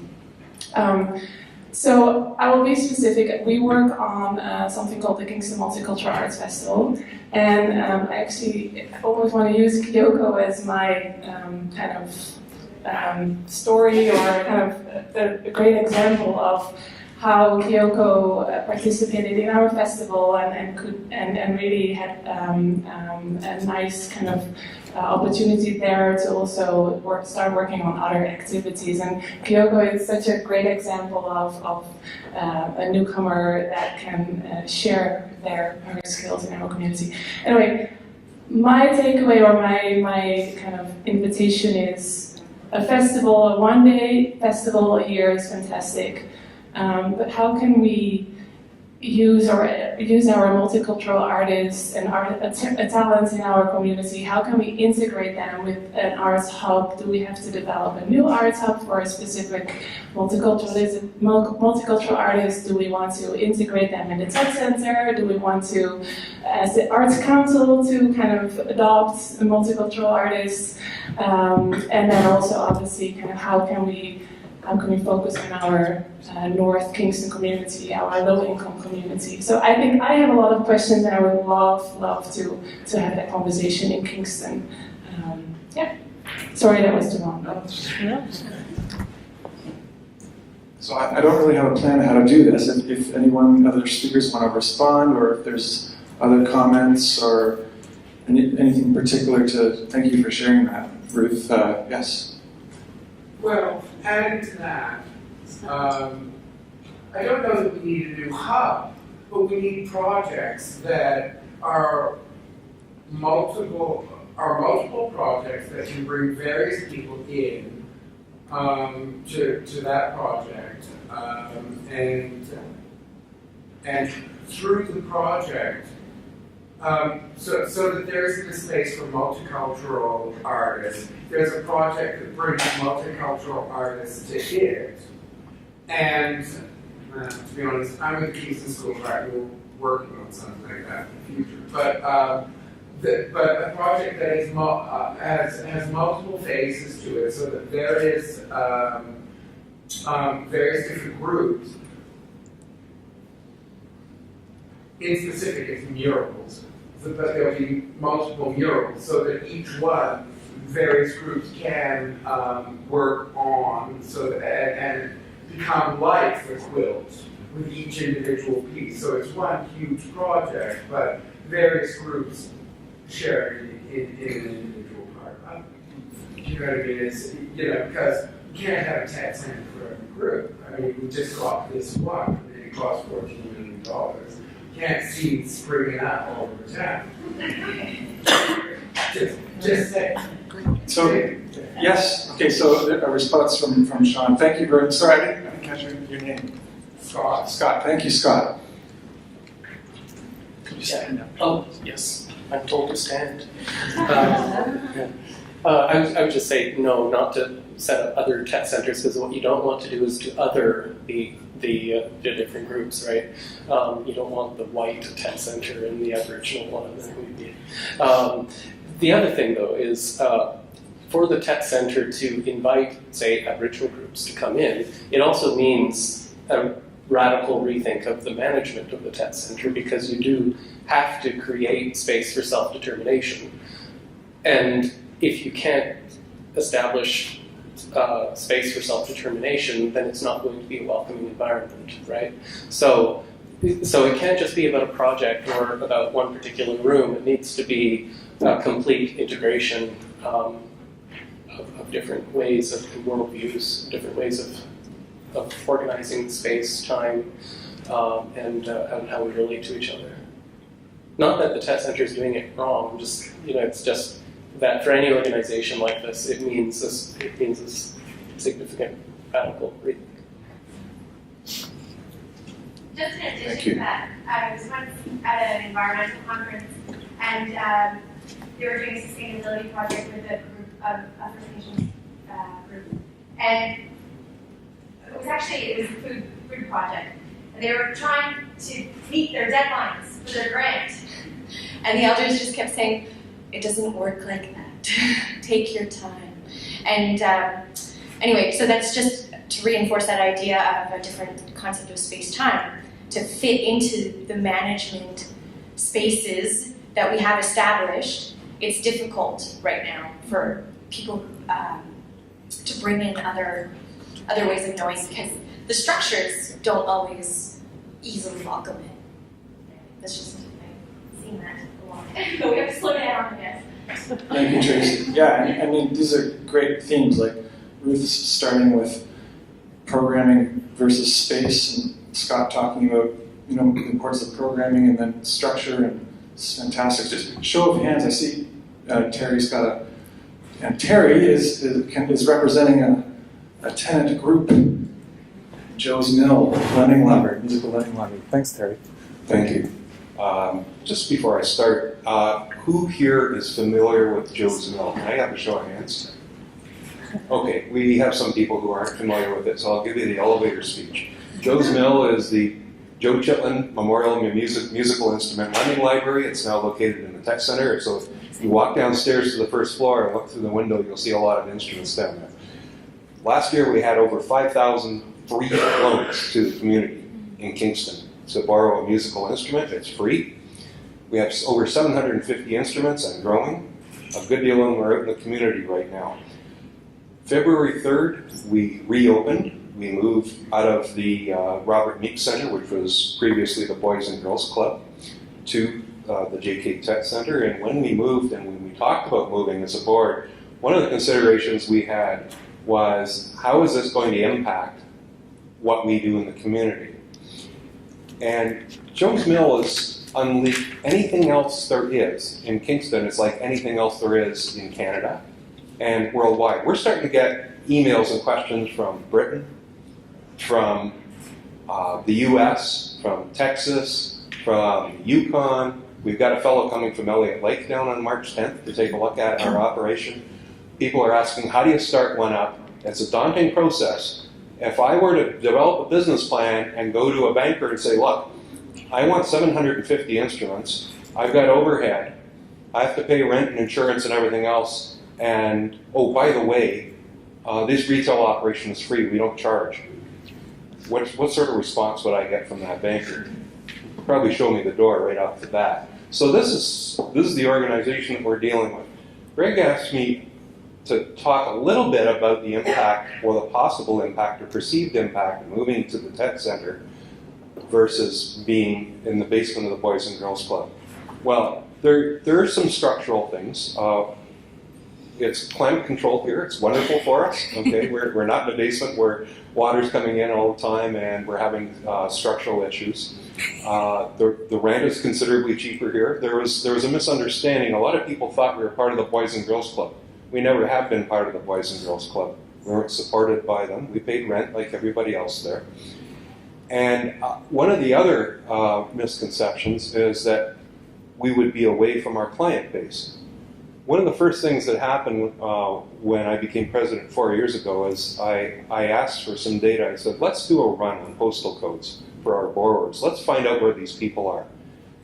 Right off the bat, I found out that 70% of our registered borrowers were within 1 kilometer of Queen's University, right in this area here. What about the people in the North End? Okay, what about people in Rideau Heights? Very few registered borrowers from Rideau Heights. Well, why is that? What's going on? We didn't know. This is an experiment. We're running an experiment. There's nothing else like it in the world. So we figured, if people aren't coming to us, let's go to them. So in 2012, we started the I Can Be Great music program for children ages 8 to 11, which was free ukulele lessons with a free instrument at the Wally Elmer Center in the North End. Also at St. Patrick's School, that was the other center, and at Kingston School of Music for kids that could come from that area. We had space for 30 children for approximately 2 years. It started out great, and it waned very quickly. What was going on? There wasn't a lot of support from the families to bring these kids. It was an after-school program. Okay, so it got to the point where we couldn't run it anymore simply because there weren't enough people applying, and it wasn't worth our while to pay a teacher for these programs. So we eventually moved into doing other things. One of the things that we're doing right now is we have 150 instruments out into school music programs. Those are band instruments. Okay, and that represents about $37,000 in free rental fees for kids that can't afford to borrow instruments at this point in time. We're collaborating with Kingston Community Health Center, wrote a letter of support for them to start the Rising Artists program and get a grant, and we're going to be supplying instruments as they need them at this point, and that's taking place in Rideau Heights, spot for 40 kids at this point in time. And also in December we launched Sistema Kingston. There is going to be a spot, Limestone School Board, we're collaborating with them and with the Queen's Conservatory of Music to start a children's orchestra. It'll be at First Avenue Public School. Space for 20 children. We're supplying the instruments. We're looking at 20 instruments. It's going to cost about $25,000 to get in place between instruments and professional instruction. So this is what's happened, is we've moved into the community because the community wasn't coming to us for whatever reason. Whether it was structural, they couldn't get to us, whether it was a commitment thing on behalf of their families, or we don't know, but it really doesn't matter. So, when you're fishing, you have to go where the fish are, basically, and so that's what we've done at this point. The other thing that happened is we found that when we were in spaces like the Wally Elmer Center, there seemed to be a lack of trust from some of the people that were used to working with the kids, which is absolutely sort of astounded us to start with, because we were starting a program, we were giving the kids instruments, and we were saying goodbye. And one of the things they said to us, one of the comments I got from one of the workers there was, "You're not actually going to give these kids instruments."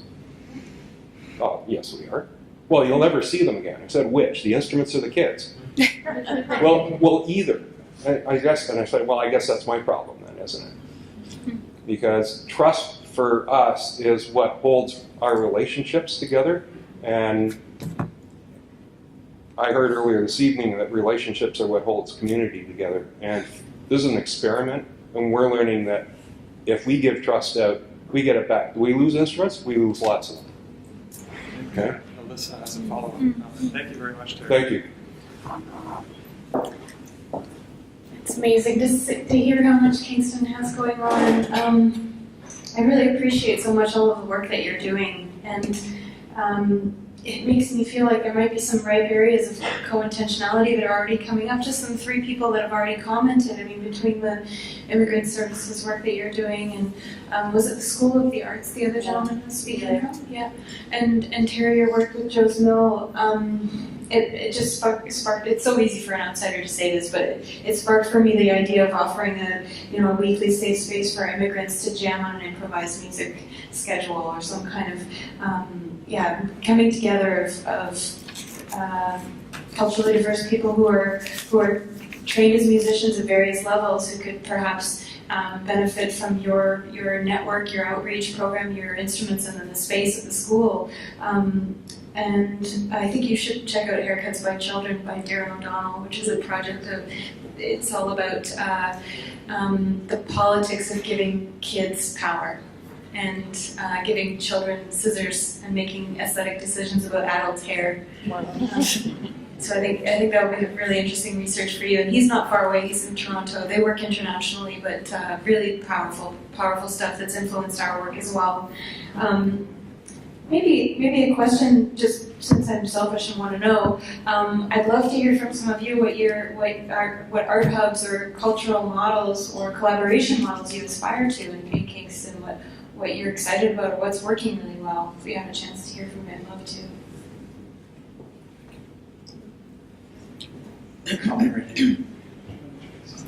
Sure. I'm one of the founding members of the Kingston School of Art. So it's really quite amazing to be in this gathering place with all these ideas and enthusiasm. The school is probably around 20 years of age at this point, and it started out of nothing, called St. Martin's closing down its fine arts program. And 8 of us, as volunteers, took up the mantle. And here we sit in the Tett Center, and I'm not making a speech, and I hear these wonderful ideas coming out of Guelph. And I hear the questions, and I hear the reactions, and I hear about the music for children and for the community. And I see this opportunity, this gathering today and tomorrow as an incubation, as a way to give birth to further ideas, as a way to bring more possibilities of people from all different environments and backgrounds to come together and start another way of using this space, not creating other spaces. So that's what I got from this evening, and I'm enthusiastically looking forward to being here tomorrow to continue the process. And I think the Kingston Arts Council, in its gathering that took place at the DVIA some months back, is all of that which will filter into a way of proceeding and building upon this and the beginning of being back in this space after such a long time. Thank you.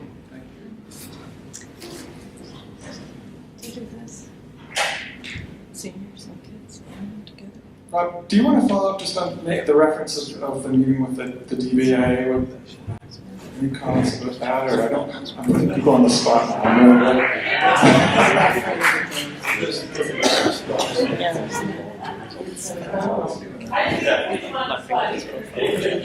Well, there are different aspects, as you saw in today's paper with Karen's story about the When Arts Meets Business project, which really has been a collaboration among several different partners, which include Downtown Business Association, along with the city, of course, which is a major partner in that endeavor, the Kingston Association of Museums, et cetera, with their long title, with the Arts Council, with KEDCO, the Economic Development Commission, Sustainable Kingston. So all these groups have come together around the idea of trying to bridge both partnerships together, and at multiple levels.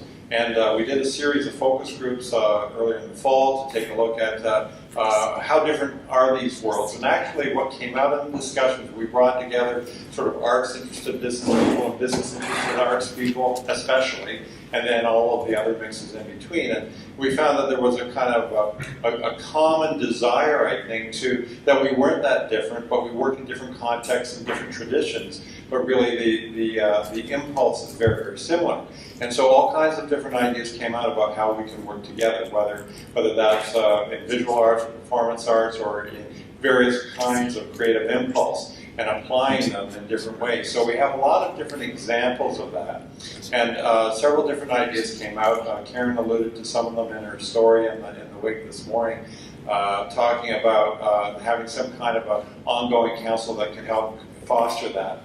But there are very specific ideas, for instance, where we've had partnerships with the Economic Development Commission or Corporation, which offers entrepreneurship-type workshops that are, artists or entrepreneurs too. And so why not bring those together? Downtown Kingston is talking about what are the next set of opportunities for performing artists as we have done. We have spaces and we have interested businesses who would like to present performance in the downtown. How do we bring them together? So it's partly a case of bringing information together, mixing, getting them aside to spend a little time.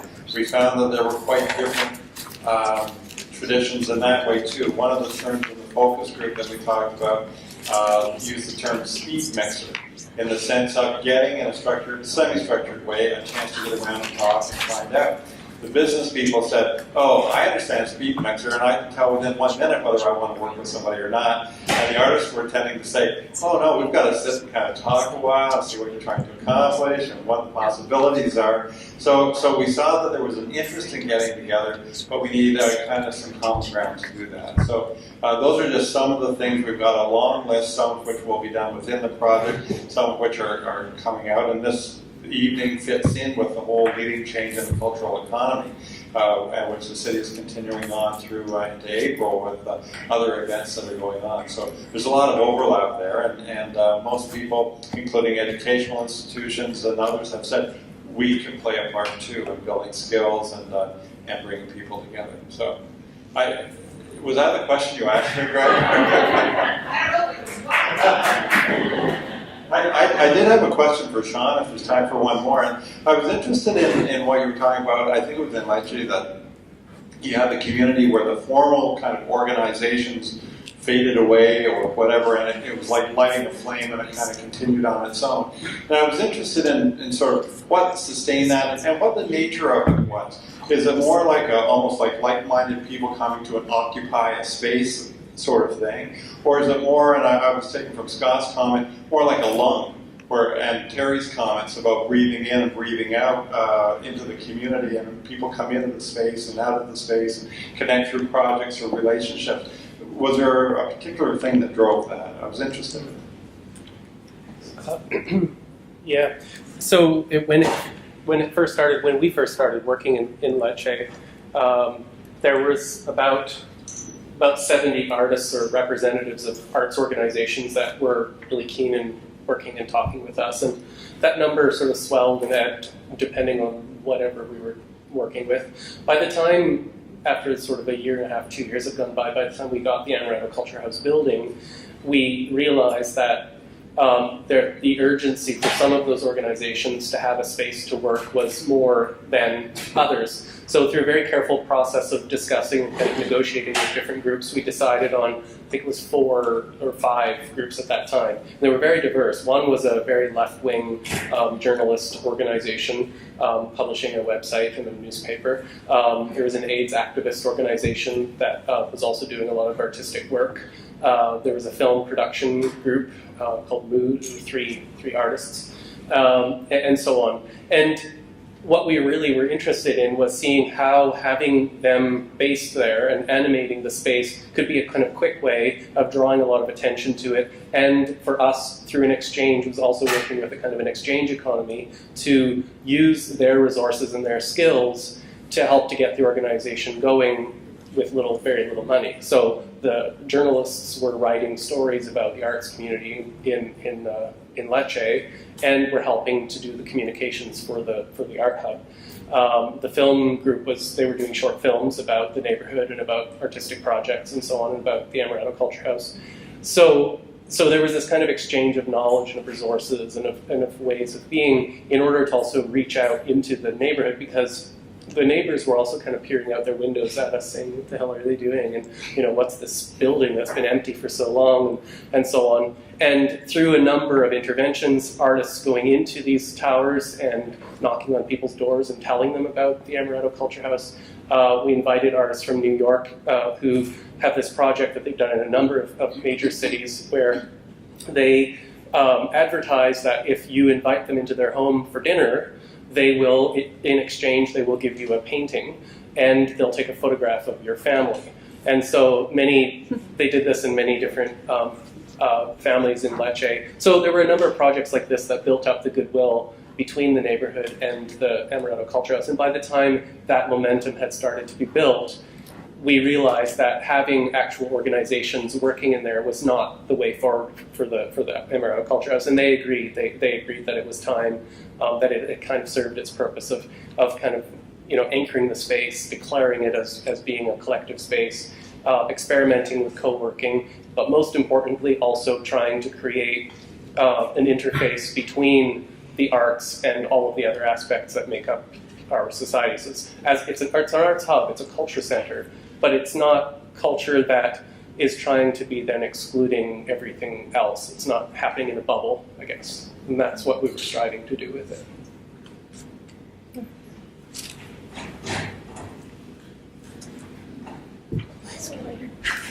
Any other thoughts? Yes. I don't want to. Okay, you don't have to please. Corky, go ahead. I'm trying to fully formulate my thought, but I'm having a bit of a hard time with that.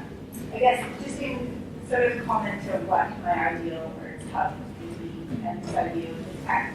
I think one of the issues with having something like this, I really love it, but I feel like it's really easy for us to put the job planning and organizing arts things on people that are employed in private space. Right.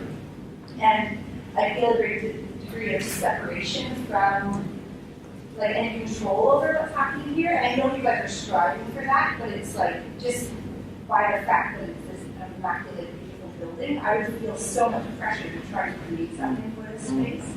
Whereas a space like the Artel felt very accessible and very inviting, and I felt like the possibilities were really open because there was no pressure from the space itself. And so I just wonder how we can bring those things together, how we can make the space like this feel safe for amateur things as well as great beautiful things, and also how we can continue with really grassroots inspired things and not lose those kind of places like the Artel or the amazingness of the actors concerts in the basement of Queen Street and Church. Those felt so alive and such a beautiful community was built in those spaces. I think it's sometimes hard to have that in this kind of atmosphere. Good point. And just the Artel being an artist residency in Kingston that houses young artists, mostly young artists, in the neighborhood just north of Princess Street. Just a row house that's, like Corky said, very welcoming. So any other comments about that? It's an interesting, Colin, point about being intimidated or being empowered or feeling like you have a part to play in what's being done versus all these people high up in the mighty tent. That's a really good point. We're not that high up, but we've got a view. Actually, I have a comment in my role as cultural director for the city, but a question as someone who returned to Kingston, having done a lot of work around community arts in particular, but my comments of picking up on what you're saying, Corky, is that there's a lot of expectation on the city to provide space for these kinds of activities to go on, and yes, the Tett represents kind of the highest level of sort of infrastructure that can be created, but one of the things that drew me back to Kingston was that very grassroots kind of activity that was going on, and I would hope that we can maintain the conditions in the city to allow that to happen. So to me, the Artel was a fantastic example. And when I first came here and meeting with Irina and sort of what was going on there, and I had such respect for what they were trying to do against such odds, and I wasn't always sure how to help, but I don't think I really did help, but it kind of went on its own way. And Mary with the Off the Wall project, and Sue with Shoreline Shuffle, even though that's not a hub, it's a collective of people coming together, and I think that it's really fantastic that Kingston has had this space for the grassroots and now the official. And I think one of the things that my colleagues and I are trying to do in cultural services is to really listen to the community. And I was really struck by the comment about safe space and space for belonging, because that's something that we're really hearing now that we're putting our ears closer to the ground, working with the First Nations needs assessment, working with the LGBT community, working with Ruth and the New Canadians in Kingston, and really what is it that people need? And I think we automatically default to sort of official spaces. And in fact, Ruth, the question you started with was one I recently got at council. I was put on the spot to sort of describe, so what does hub mean in Kingston? And I was trying to say it's a range of activity, from spaces like the Tett to working with the Wally Elmer to doing things within storefronts and in communities. So really trying to expand that vocabulary around what it means. I think Kingston already demonstrates that in spades, so we just need to maintain that. My question is actually to Alyssa and, sorry, Marvin? Marva, sorry. Because I came back to Kingston after having done a number of projects based in community arts, and I really appreciated your point, Alyssa, about trying to find that space between sort of an artist-led practice and the challenges of the quality of community arts. And I have a knee-jerk reaction at both ends of those spectrums, and I've heard the way you described your work tonight. It seems very intellectual, and grounded in sort of theory, and the language is very complex. And then at the other end of the spectrum is what I find sometimes problematic, use of community as material for artists doing a community arts practice. And I wondered if you could talk a little bit, both you and Marva, about finding that sweet spot and what it's like for the community in Guelph to feel that sense of connectedness to what seems like a really intellectual pursuit through the Musagetes Foundation, and really trying to find the meaning that's honest and authentic for the participants and answers the kind of artistic kind of ambitions that you've described. That's a great question.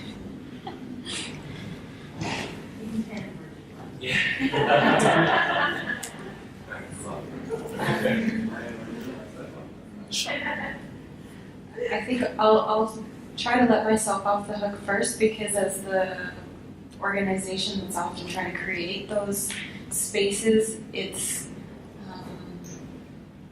I don't speak from the position of a participant of the community, but as a representative of Musagetes. So I think it's a really important question, this idea of how to feel connected to some of the larger ideas. I hope I didn't come off as overly intellectual. That definitely wasn't the point of the presentation at all. I was really hoping to give a different kind of language to the idea of community that is can be very glossed over.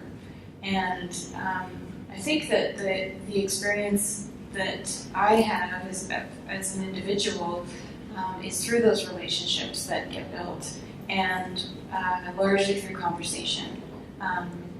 Once good conversations are flowing and they continue to flow, the work's usually functioning very well. And when conversations get stilted or stop or difficult, then there's a problem, and it needs to be, the wheels need to be greased again. I'm not sure if that really answers your question, though. I think you're asking for something a little bit more specific. Am I right? Well, I think it's like hearing from Marvin. Yeah, maybe it's easier to chat with Marvin, because she can speak from her own experience. Sure. I will attempt to. Thank you very much for the question. I'm glad to hear what the city is doing where this is concerned and the initiatives that you have mentioned in reaching out to various communities. I think one of the things, and I'm going to just refer to Ruth, around multicultural as a way of perhaps responding to your question, or maybe partially.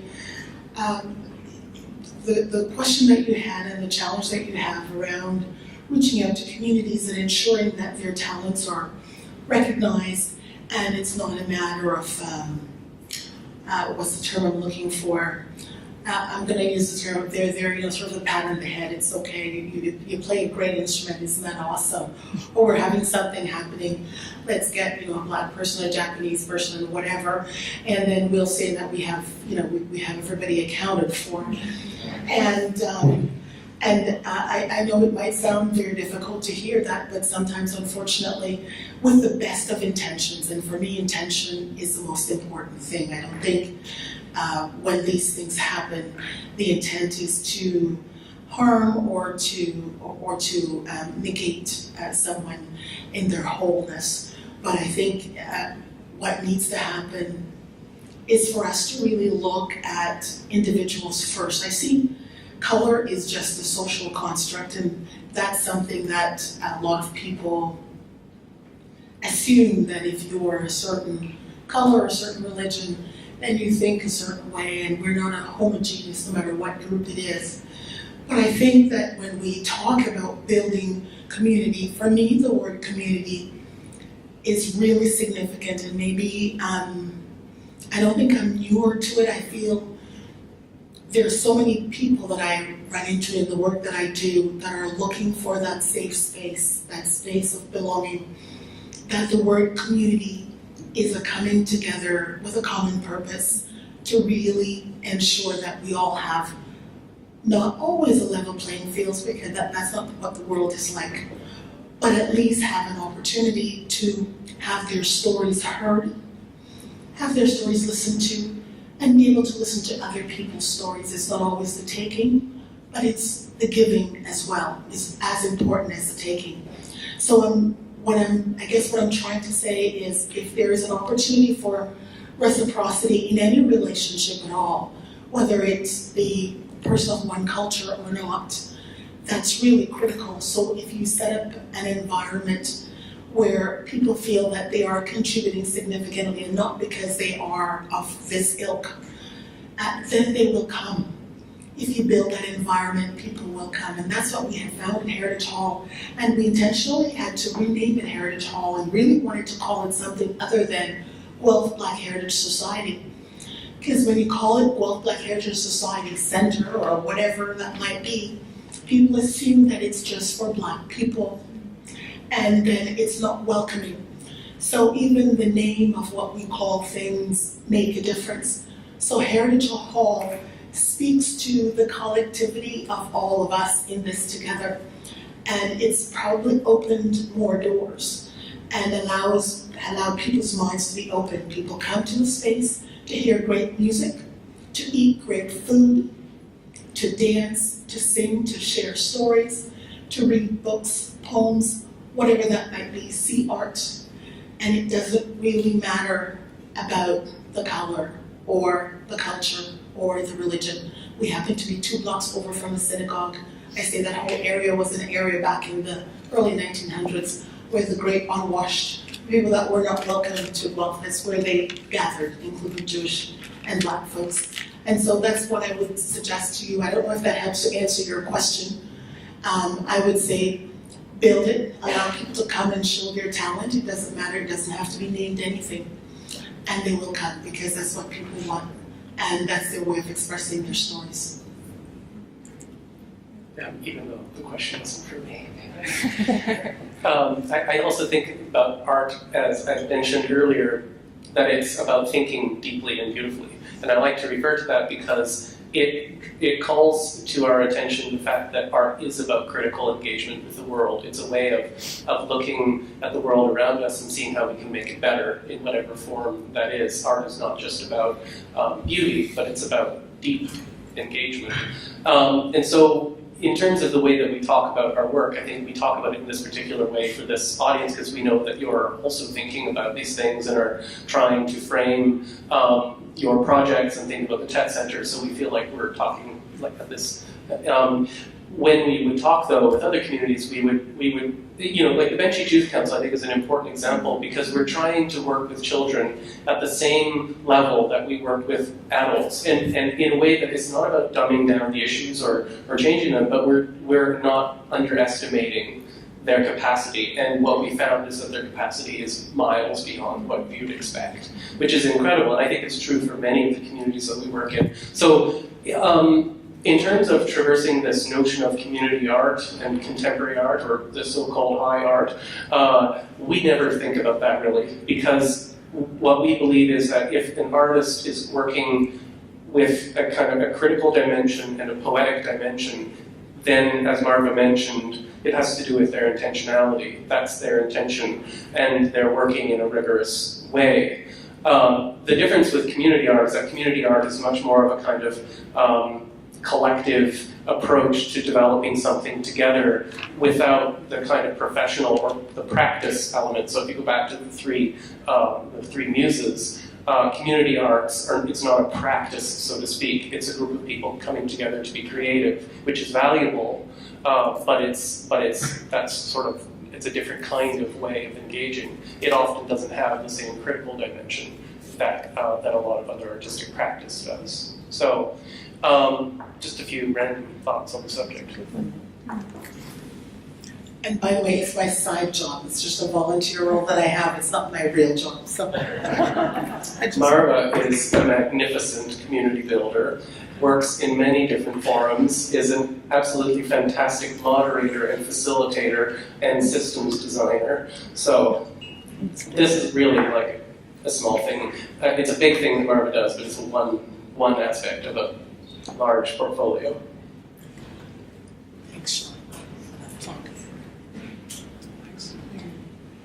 Eleanor, you had a... Yeah, I really don't need the microphone. Yeah, okay. No, for being quite loud. I worked on a couple of projects where the making of the art by people who were professional artists resulted in an enormous appreciation of professional performance or visual art. And so the benefit was creating audience, deepening people's appreciation of whether it's poetry or film or visual art, it doesn't really matter. If we want to have an interest in art that moves forward in time, and any art, we have to cultivate that appreciation. And I'm just thinking about what Courtney said and about the sort of limitations of an organization like this. It's difficult to respond quickly.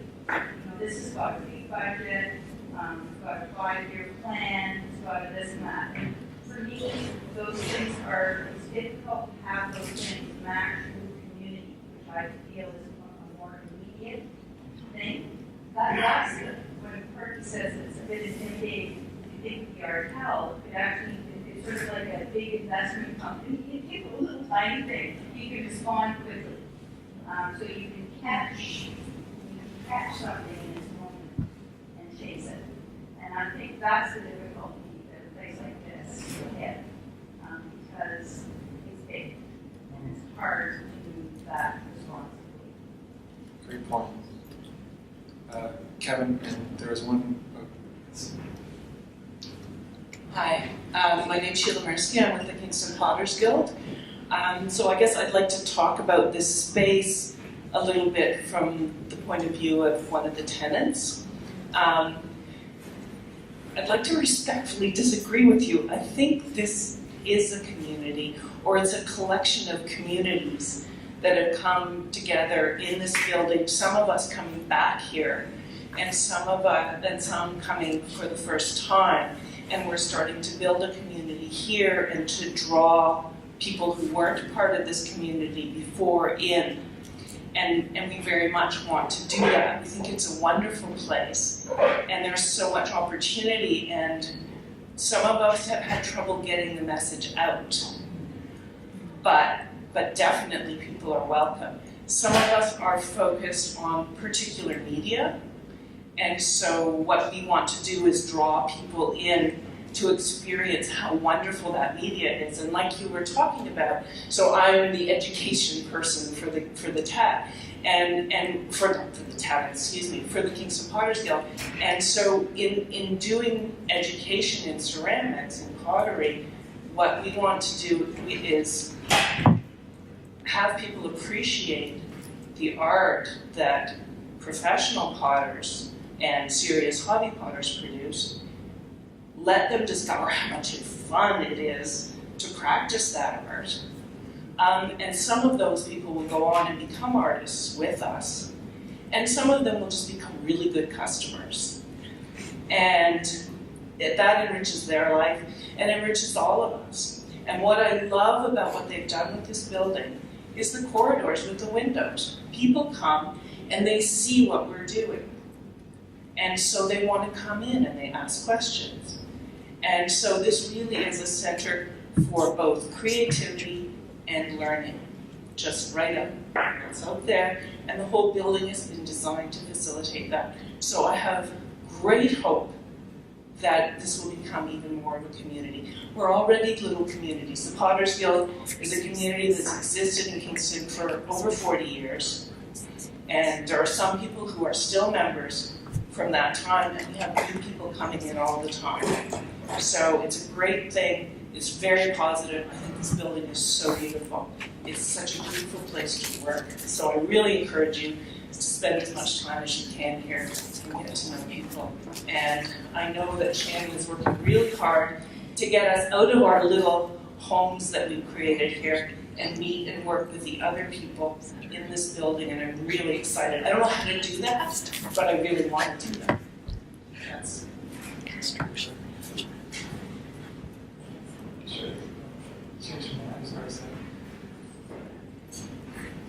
Any other comments or questions? Just maybe a couple more and then we should wrap up. Just very quick, I think, sorry, is it Porky? I feel like it's both. We have the Tett Center and we have a lot of maybe official and unofficial hubs in our community that we maybe should, maybe we should do like a mapping or whatever. We have to figure out what are our Kingston art hubs and how can we connect them. I think it's how can we connect art hubs everywhere with the Tett, with each other. How can we make sure that we know what's out there? For instance, like we are working with downtown and with the Art Center because they have a fantastic space and we needed space downtown. And I think it's just, and Colin also kind of alluded to this, it's about making those connections. So I think it's not about, the Tett should be kind of the only hub. I think it's about how do we know what's out there and how do we make those connections. I feel that's really important.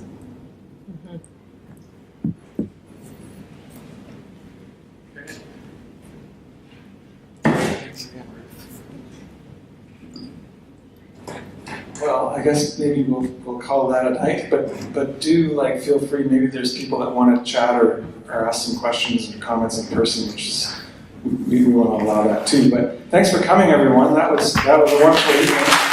And thank you, Kyoko, for performing. That was spectacular. And three guest speakers, thank you, Alyssa, John, and Margo. Jesse on sound and lights, thank you very much. And thanks to Shannon and John taking care of the building and making this all happen. Tomorrow night we're featuring Christina Zeidler from the Gladstone Hotel in Toronto, as well as Danielle Lennon is going to be the performing artist. She has a new project called String Theory, and it's amazing. She's going to have a string section here while each song is accompanied by the local videographer's work that will be projected on the screen. It's going to be spectacular. So thank you for our sponsors, the City of Kingston's Leading Change Initiative, Visit Kingston, Kingston Accommodation Partner, who supplied the food from Epicurious Catering. It is wonderful. Yes, thank you again, everyone. We'll see you soon.